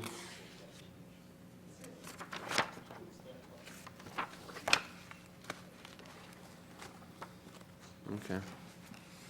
Who wasn't, Guess I what should hand this commissioner down to was everybody. missing? What commissioner was missing? Huh? Oh, yeah. His last meeting, Yeah, okay.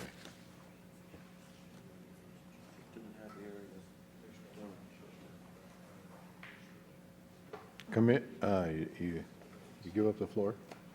Commissioner Macbeth. Thank you, Chairman Lent. The way these regulations in the past have been presented to us have been, at least verbally, this document says the Moapa Valley portion of Clark County. Actually, the way it's usually presented to us is the Moapa Valley portion of the Overton Wildlife Management Area, which goes beyond Moapa Valley, but stays within Clark County. And so that is the way, most of the time we've heard this designation. And so I can tell you emphatically that the intent was to limit it to the Moapa Valley portion, which is solely within Clark County, but does go beyond Moapa Valley.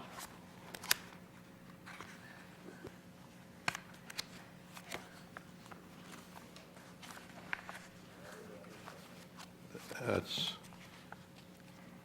I don't get to vote, but confusing to me on the intent of what we're supposed to do. Commissioner Cavan? Thank you, Mr. Chairman. So I'm relying on Commissioner Macbeth's experience. Did you say that it does include all these 4 areas, the general description that has been used in the past, or it does not? I'm sorry. All these 4 units? It encompasses portions of all 4 of those units. So you're okay with the amendment? Yes, I'm okay with the amendment. I feel the amendment is, it's too bad that we didn't get a chance to discuss this at the actual meeting, but the fact that they're trying to make it more precise, I think, is probably a good thing. It's just they didn't get all the way there. So, yes, I am in support of the amendment. I'm going to turn it over to the public and then we'll bring it back here. Okay, I'm going to open it for public comment from anybody from the cabs. Want to step up, or anybody from the public?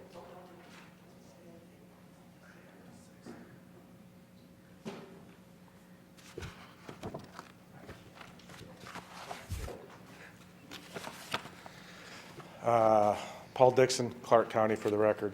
What I will state here is 2 things. One, the amendments as stand I called all of my board members after talking with Director Mayer on Wednesday, when he informed me of this was going to be put on the agenda, and all of my board members were in favor of this and appreciated the fact that the NDOW would actually work with the commission to try to fix this so that we didn't have 10 turkey hunters who were unable to hunt certain portions of some hunt units that were out there.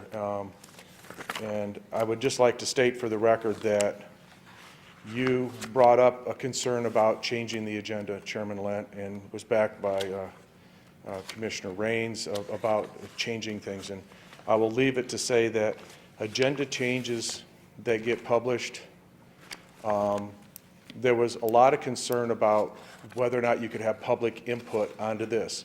Because I contacted my board and asked them to contact any of the public, there was one turkey hunter, as you read the minutes here, that actually came to our meeting and asked things. I actually called that turkey hunter who asked for the out-of-state tag, left a message, didn't speak with him directly.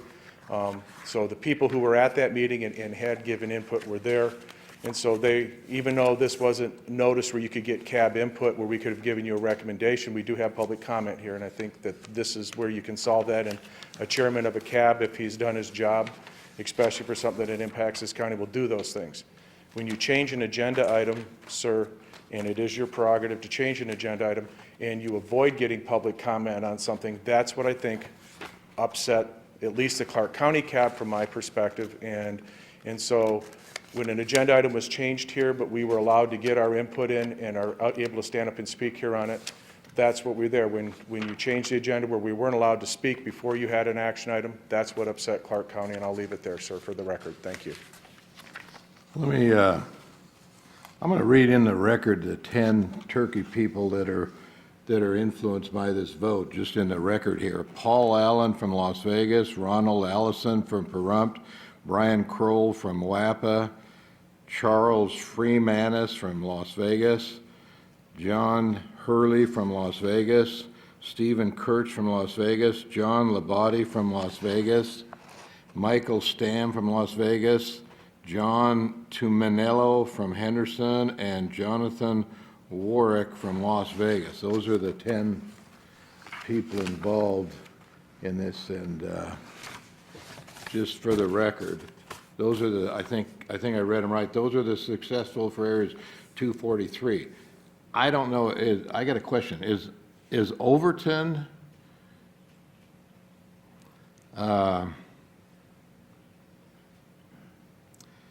is all of Overton in Moapa Valley? I'm not familiar with the South. Yes. Commissioner Rain. Yes. I mean, The communities of Overton and Logandale and actually Moapa itself are in the Moapa Valley. The Moapa Valley starts at what we call the lower end of the Meadow Valley Wash, where Warm Springs is, comes across Interstate 15 into the community of Logandale, down Logandale to Overton, and eventually dumps out. It's following the Muddy River is what it's following. So you're saying yes? Yes. Okay. All of Overton is Moapa Valley.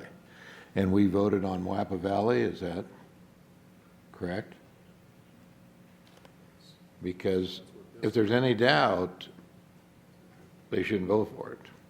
I want to make sure you guys understand without a doubt what you're voting for. It's still open to the public, though. Anybody else? If not, I'll close the public hearing and bring it back to the commission to make sure everybody understands it. And again, we only have,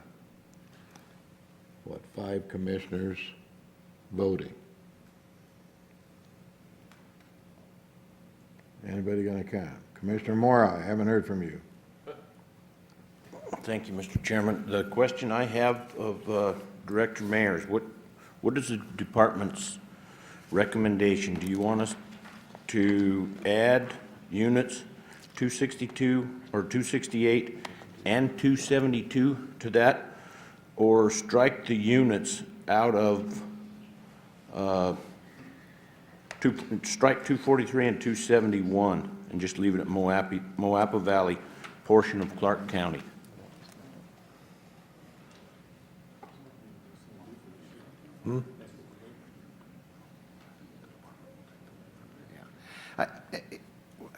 I think what I really wanted to do is to reaffirm what your direction was.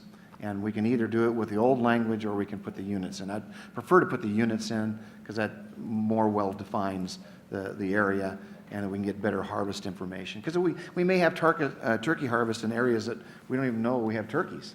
And with the way the wording in the old language, existing regulation, there was no real way to identify that. And the staff was trying to do the right thing here. So yeah, if you tell us what your direction was to include the Overton Wildlife Area, we would then add those other two. And we'll come back in December and we'll amend the regulation, but we'll move forward because the turkey hunt will have already occurred, because that's October 5th and the 15th for the two opening dates. Well, I think in my mind, there's no question that the way that I voted was to approve those changes for Moapa Valley portion of Clark County. And as long as 268 and 272 are within that, that covers, from my mind, the intent of what we passed unanimously. Thank you. Commissioner Wallace? Thank you, Mr. Chairman. We know the names of these 10 individuals. Have they been notified yet? No, and because it would have been premature until this commission ruled. If the commission ruled, no, you made a mistake, those turkey hunters are out of luck, then I had the pleasure of calling each one of them individually and offering them a refund and no turkey hunt this year. Can you guarantee them a tag next year? No, I don't think we can do that. I mean, they're going to still have a turkey tag, but it'll only be good for the two units that don't include the Overton Wildlife Area, where most of the turkeys exist. Say that again? They'd have two choices. They could ask for a refund and get their, I don't know, was it $20 or whatever back, or they could hold their tag and only hunt in the two units, 243 and 271, which don't have many turkeys. Is that Overton? No. That's So the problem. we passed it for those two units where there's no turkeys. No. No? No, you passed it for the entire area. What we did is we made a clerical mistake and only described half of the unit that you authorized to hunt, and that's what's in the CR. I just want to clarify that you're talking about the whole unit, and then we will administratively go in and add those two units that we inadvertently left out of there, and then we'll come back and officially clean up the CR in December. So they'd still be able to hunt, but they'd hunt in an area where there's no turkeys. Basically, yeah. So if I was a hunter, I'd say give me my money back. I'm not going to be very happy because it might take years to get drawn. Commissioner Cavan? Personally, I don't think with Ron Lurie sitting on the commission and Clark County, I do not think we would have left out Overton as part of this recommendation. I just don't think that would have happened. I'm not familiar with the area, but you're telling us it's the same area that it's always been, and everybody assumed that. So I don't think we even have to vote. I think we did what we did, but if we want to vote on it, we can do that as well. But I'm comfortable with not expanding, but including those areas that we thought we included originally.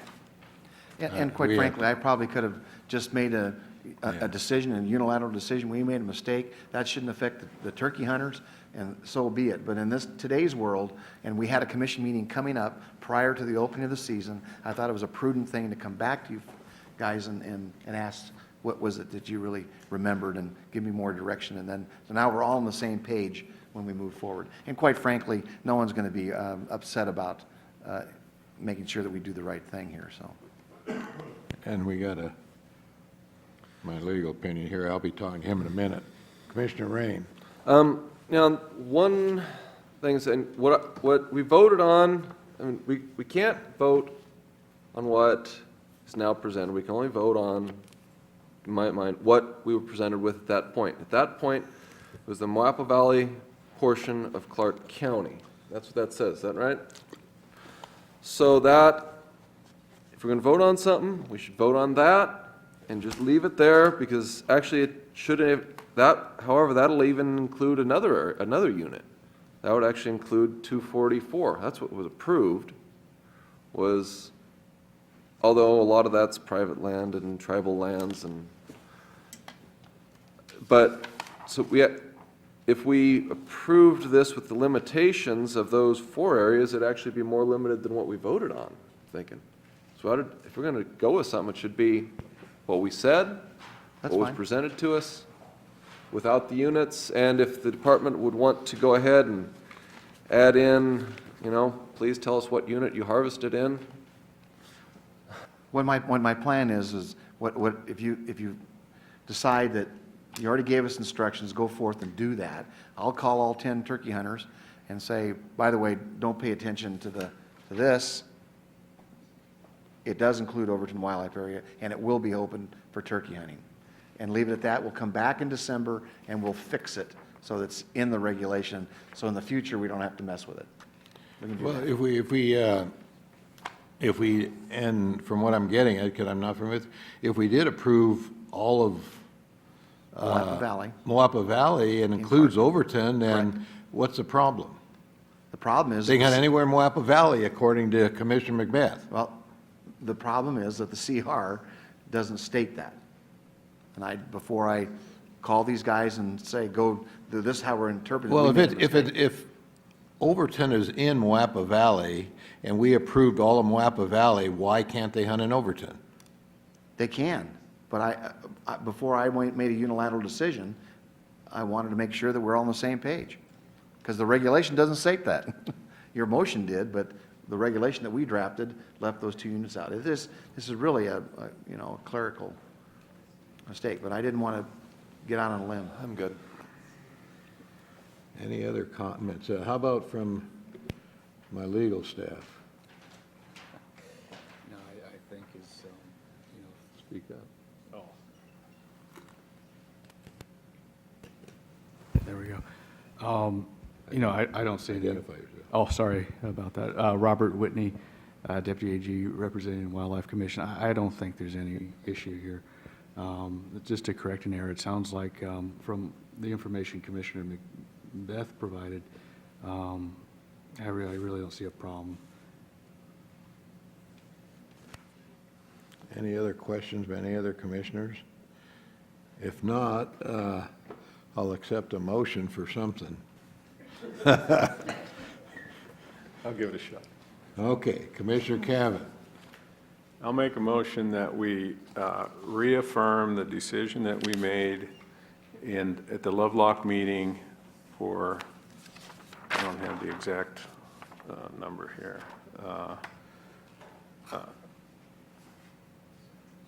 0707, Amendment Number 3, to include Moapa Valley and the portions of Overton Wildlife Management Area.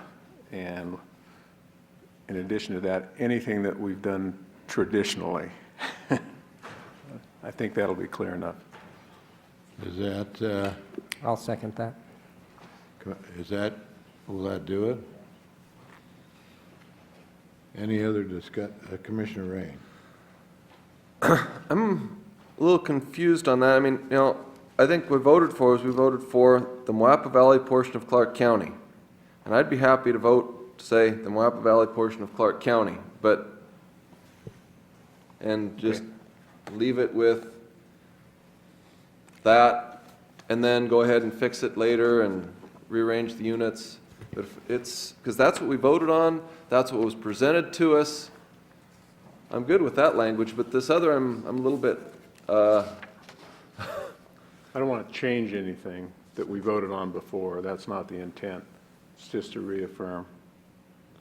I'll withdraw my motion, and we'll get it exactly right here. What's that? I'll withdraw that motion. We'll just get a real clean wording here. You got to withdraw the second first. I'll withdraw the second. Going to withdraw the motion? Then, somebody want to reinstate a motion then? I'm confused, so don't ask me. Yeah, I don't, and maybe council can correct me if I'm wrong, but if we do what Commissioner Rain states, we've already done that.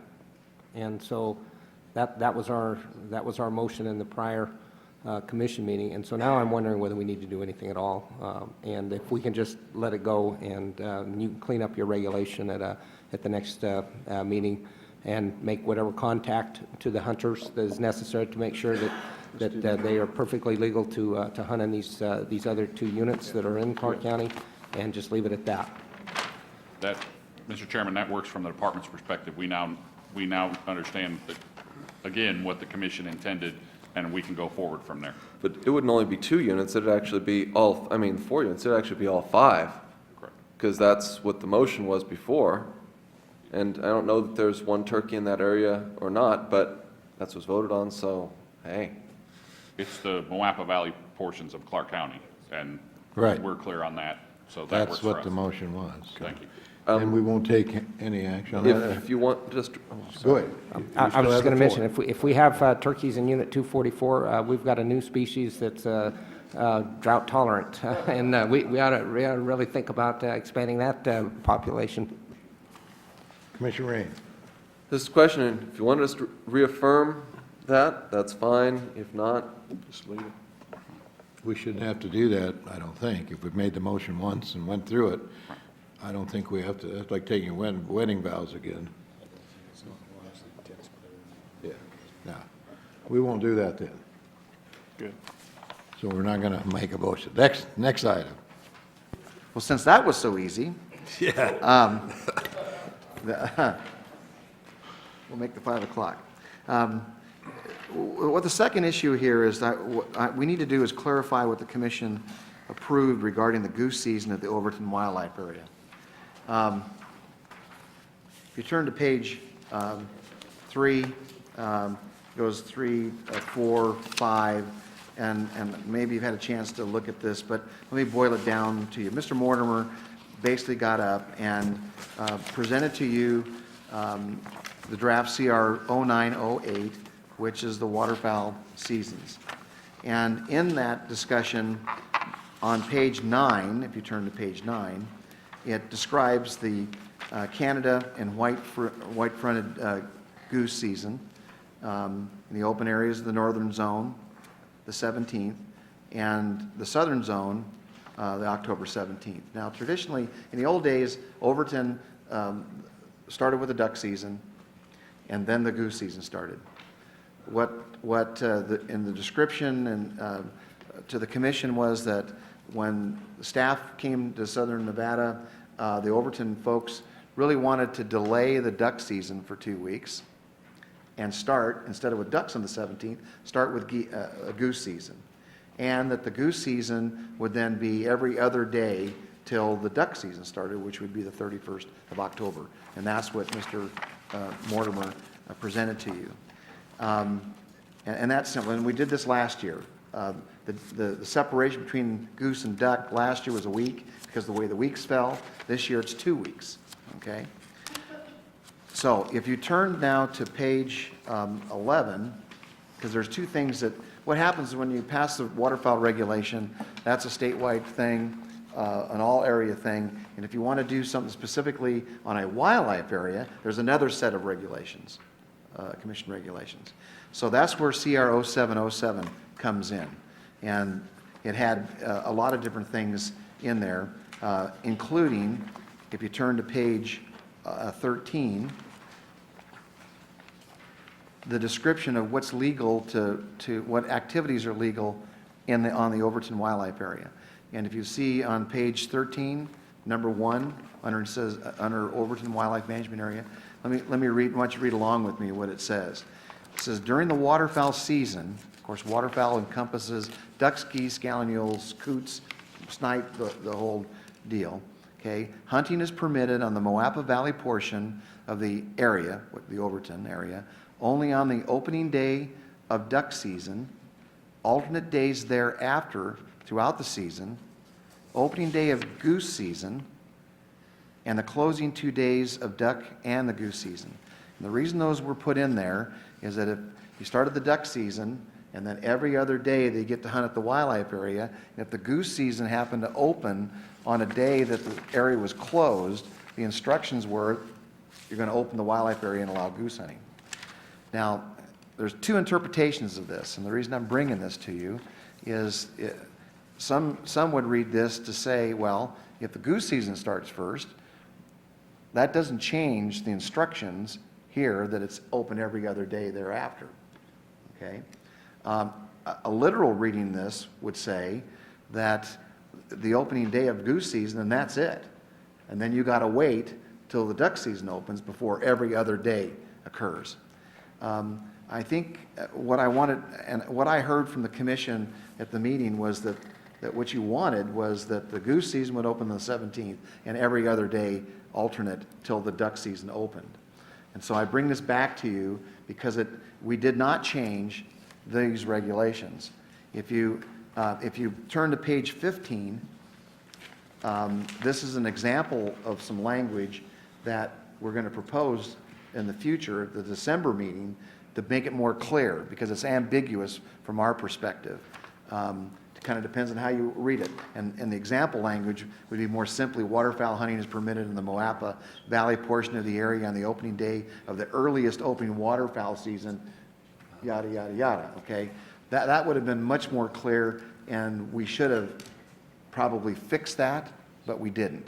And so, because this was brought to my attention that you can interpret this two different ways, I could have made a decision to open it one way, but I thought maybe I was overstepping my bounds, and that we had this commission meeting here in September. So it was a perfect opportunity to get in front of you, to ask you to clarify for us what it was that your motion was in direction to the department. So that's about as clear as I can make that. I'd just like, before I start, I had comments with our Attorney General and Reno O'Brien on this one, and he said he's got some problems with this, and I'll reiterate some of them here. And a couple things here is, first of all, we were not presented CR 0707, the WMA regulations. They were not presented to us, and yet we're trying to discuss them and vote on them, or what our intent was. Well, he said, if your intent is to discuss something that we didn't get, then you might have a problem on that. And the other problem we have is notification.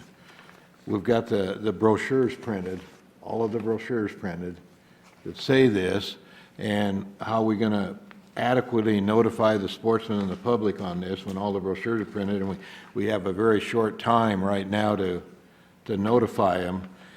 And I know what the director's saying here. We did not know what the regulations on the Wildlife Management Agency were. We were presented with them, but I think the question is here: did we intend to open it goose season and then wait and open the duck season 10 days? Clark County has asked for some different regulations in waterfowl, and I remember in Eureka a year ago, they wanted to have a 2-week later season I voted for, and so they've always had different seasons in the north, So I know they wanted to have this is what I recall from memory, and my memory's not as good, but they were willing to take some time off the end of the season, move it forward for the goose season and sacrifice that, because we had a certain framework to operate in, and they wanted the goose season early. And I don't remember much on the conversation past that. Now, the voting was, I did not vote on this, is that right, Suzanne, too? So if the vote was 8-0, I did not vote, no. It was 8-0, so, oh, that's right, I did not vote. We had, and all these commissioners can vote, except me, then I should not vote because I did not vote on that, so I will not be voting on this. I'm just discussing what our Attorney General said. And, he told me it's a big problem because 0707 wasn't in the packet. And Mr. Chairman, what I'm bringing to the commission is how do you interpret 0707, currently on the books? And I just read you what's currently on the books. Right. And the confusion was you could interpret it two different ways. And I thought it'd be better to have this discussion on what does this really say. Well, and he also said, if we can't understand this, we should table it. That's what he told me. That's my conversation, and since I'm not voting, I'll open up to Commissioner Macbeth. Thank you, Chairman Linton. First of all, I would agree with Dag Stockton that if we didn't bring a regulation before us in the prior motion, that we probably don't have the ability to do anything with that.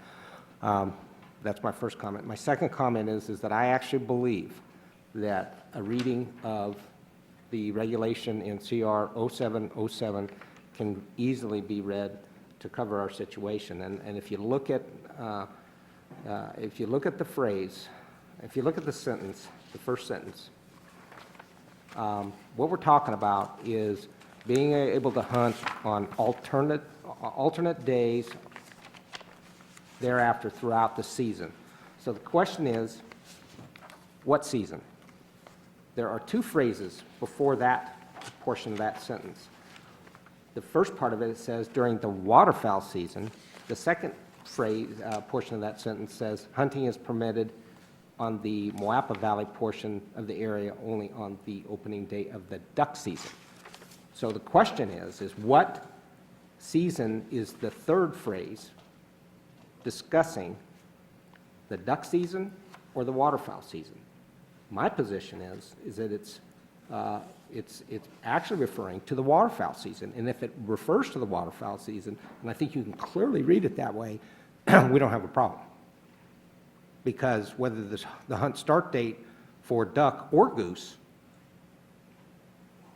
if we're talking about hunt start dates for either duck or goose, this regulation states that the hunt season, the hunt days are the alternate days thereafter throughout the season, which is the waterfowl season.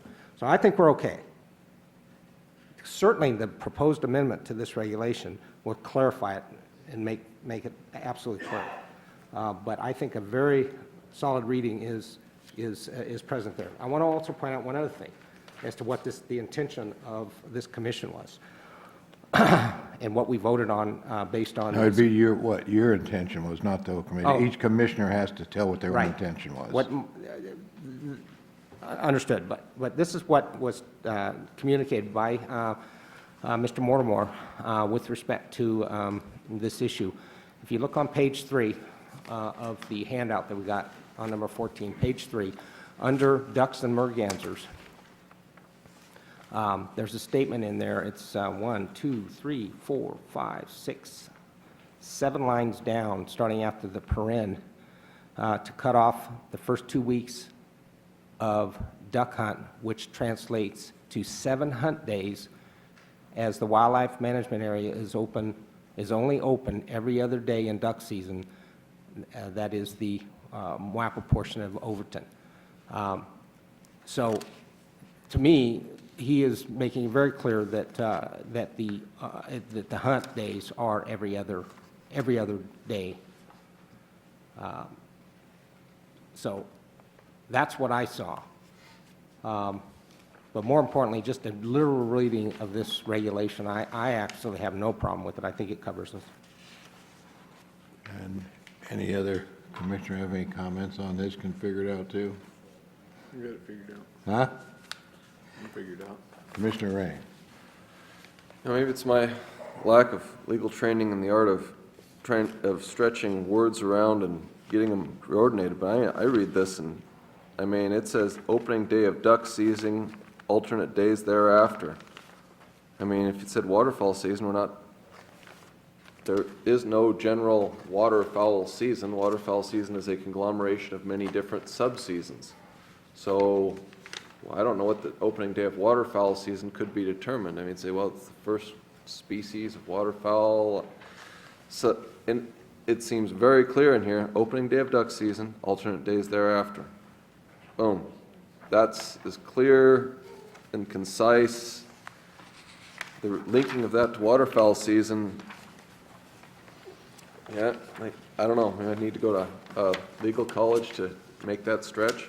Might ask our Dag here to jump in, but if you turn to page 7, waterfowl season, migratory waterfowl regulations covers all the details. So it's a generic term, as Mr. Moore Mr. Macbeth had pointed out. So to the biologist, waterfowl season encompasses all the particular little seasons for the various species. So that's the way I would have, if I was going to render a decision without commission help, that's what I would have done. But I thought it would be better to have this healthy discussion before we get too far out on that limb. It will be healthy. Okay, I'm going to turn it over to the public for any comments from the public. Anybody want to comment on this from out there? I've given you the opportunity. Seeing none, I'll move it back to the commission for any other comments. Commissioner Cavan. I would just comment that I think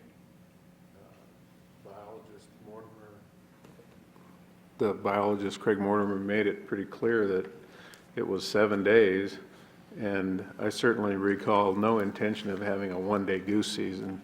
So certainly our intention, whether it counts or not at this point, my intention or my feeling was that it was for those seven days every other day, and we're getting caught up in the devil's in the details here. But I appreciate the department bringing it to us for consultation. But I think we're okay.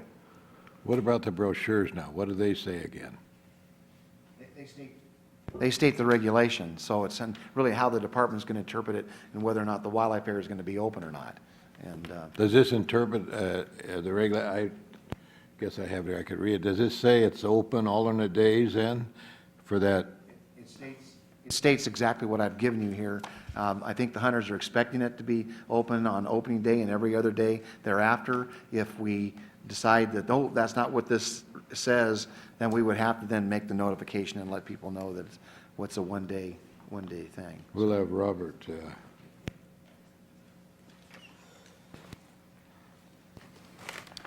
One thing I'm a little at a disadvantage here because I wasn't on this one more so than the other one. The other, to be honest, the other part of this amended item was a little bit clearer to me, but something Chairman Lent had said, it kind of threw me for a second, but this matter was brought up at the prior meeting at Lovelock also, was it not?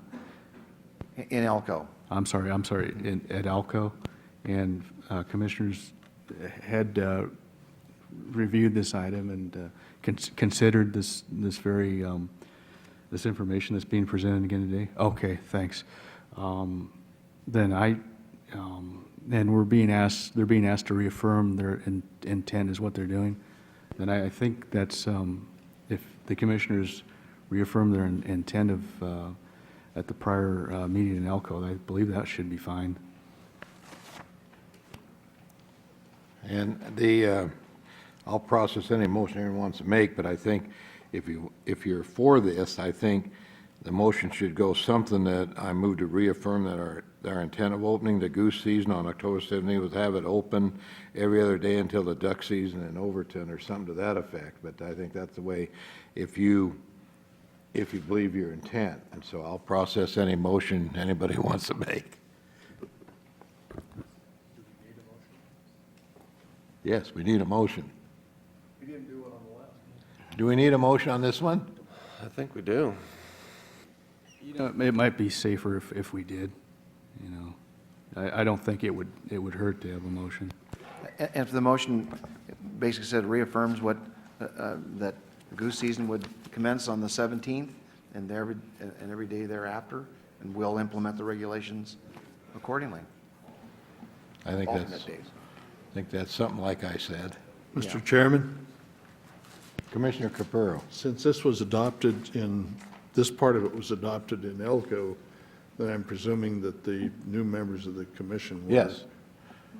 8 people can Involved in vote on voting. this, excluding myself. So I'm not guilty. I'm innocent. Or you could table it, and if you're not sure of your intent, you commissioners, then you should table it. If you want to vote your intention, then you should make the motion like we decided. It's just, I think is that the bottom line? and I'll process any motion anybody wants to make. Commissioner Rain. You know, my intent was to put it exactly as it was stated, and exactly as it was stated was the opening day of duck season, alternate days thereafter throughout the season, opening day of goose season, closing 2 days of the duck and goose seasons. That can be my only intent because nothing else was presented. You know, there will be a few days in there for goose hunters that might not be allowed, but I can't vote on that because it wasn't presented, wasn't discussed, so I can only vote on what was presented. Therefore, I mean, I would need to make a motion. I'm trying to think of the wording on it, but I'd like to move that the intent of this commission was to provide the opening day of duck season and alternate days thereafter throughout the season. Opening day of goose season, closing 2 days of duck season, duck and goose seasons, exactly as stated in the regulation. And that does mean what it means. Duck season, alternate days thereafter. It doesn't say goose season. Would have been easier to table it. It would have been easier to move. I'll let the secretary repeat this motion when we're done if we get a second on it, you know. We have a motion, is there a second to the motion? No second to the motion, so the motion fails, dies. Anybody else have a motion? Commissioner Macbeth? Thank you, Chairman Lent. I'd like to make a motion that the commission or a majority of the commission reaffirm their intent at the Elko Commission meeting that the Canada and white-fronted geese regulation in the southern zone started on October 17, 2009, and included alternate days, hunt days thereafter until the opening of the duck season, which I believe is October 31.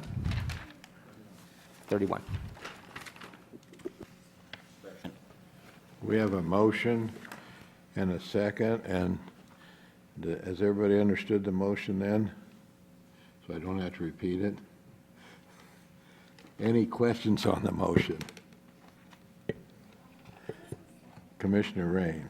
You know, as much as I'd like to support that, and if it came up to a vote again, absolutely, but, you know, I cannot vote today on what I know today. I have to vote on my intent at that time, and just due to the fact that it was not presented that way, it was not discussed that way, we had no information supporting that, it would be impossible for me to go back and say that I had intended something that I had never seen. And indeed, I don't think anybody has seen until this information came out. Commissioner Mora? Thank you, Mr. Chairman. I think going back to, in my mind, what the intent was at that time, it's pretty clear that if it was presented to start the goose season 2 weeks prior to the start of the duck season, it was to give the goose hunters the opportunity to hunt every other day before the duck hunters hit there. So in my mind, there's no question as to what the intent was when we voted on it at the time. Any other commissioner comments? If not, I'll call for the vote. All for the motion, say aye. Aye. Aye. Opposed? One opposed, motion passes. Does that help? Okay. The next item is future commission meetings. Director Mayer. Excuse me, Ken Mayer for the record. The next scheduled meeting is December 4th and 5th in Reno. And that commission will review potential agenda items for that meeting.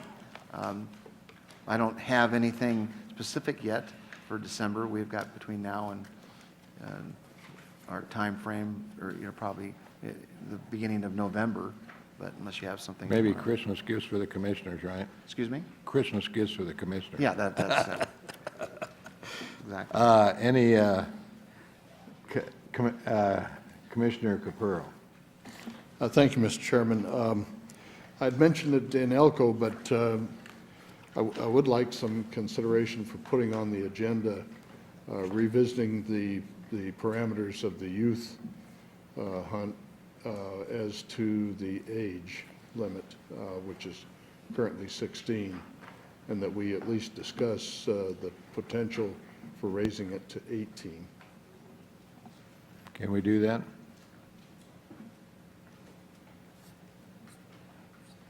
I had a couple items I might put on, but I'm not sure yet. There will probably be. Commissioner Cavan? Thank you, Mr. Chairman. There will be a request, at least for a heritage agenda, to discuss the Silver State tags and the PIW tags, those allocations and whatnot that has been presented, and information, background information, support material is out to the county boards now. The timing is difficult, but we kind of have to look at that in December, or we're going to miss the window. Anybody else have anything they want to put on the agenda? I guess I shouldn't announce it. We might be able to leave, well, I'll adjourn first, then I'll announce that about leaving early. Any other business? If not, I'll accept a motion to adjourn. Move to adjourn. Oh, excuse me. Committee assignments, are you going to do anything at this meeting on committee assignments? As part of Yes, the- I'm going to hand out committee assignments. Oh, okay. Yeah, I'll hand out committee assignments. Later, okay. Anybody have anything else? Get a motion to adjourn? Move to adjourn. Second? All for the motion, say aye. Aye. Adjourned.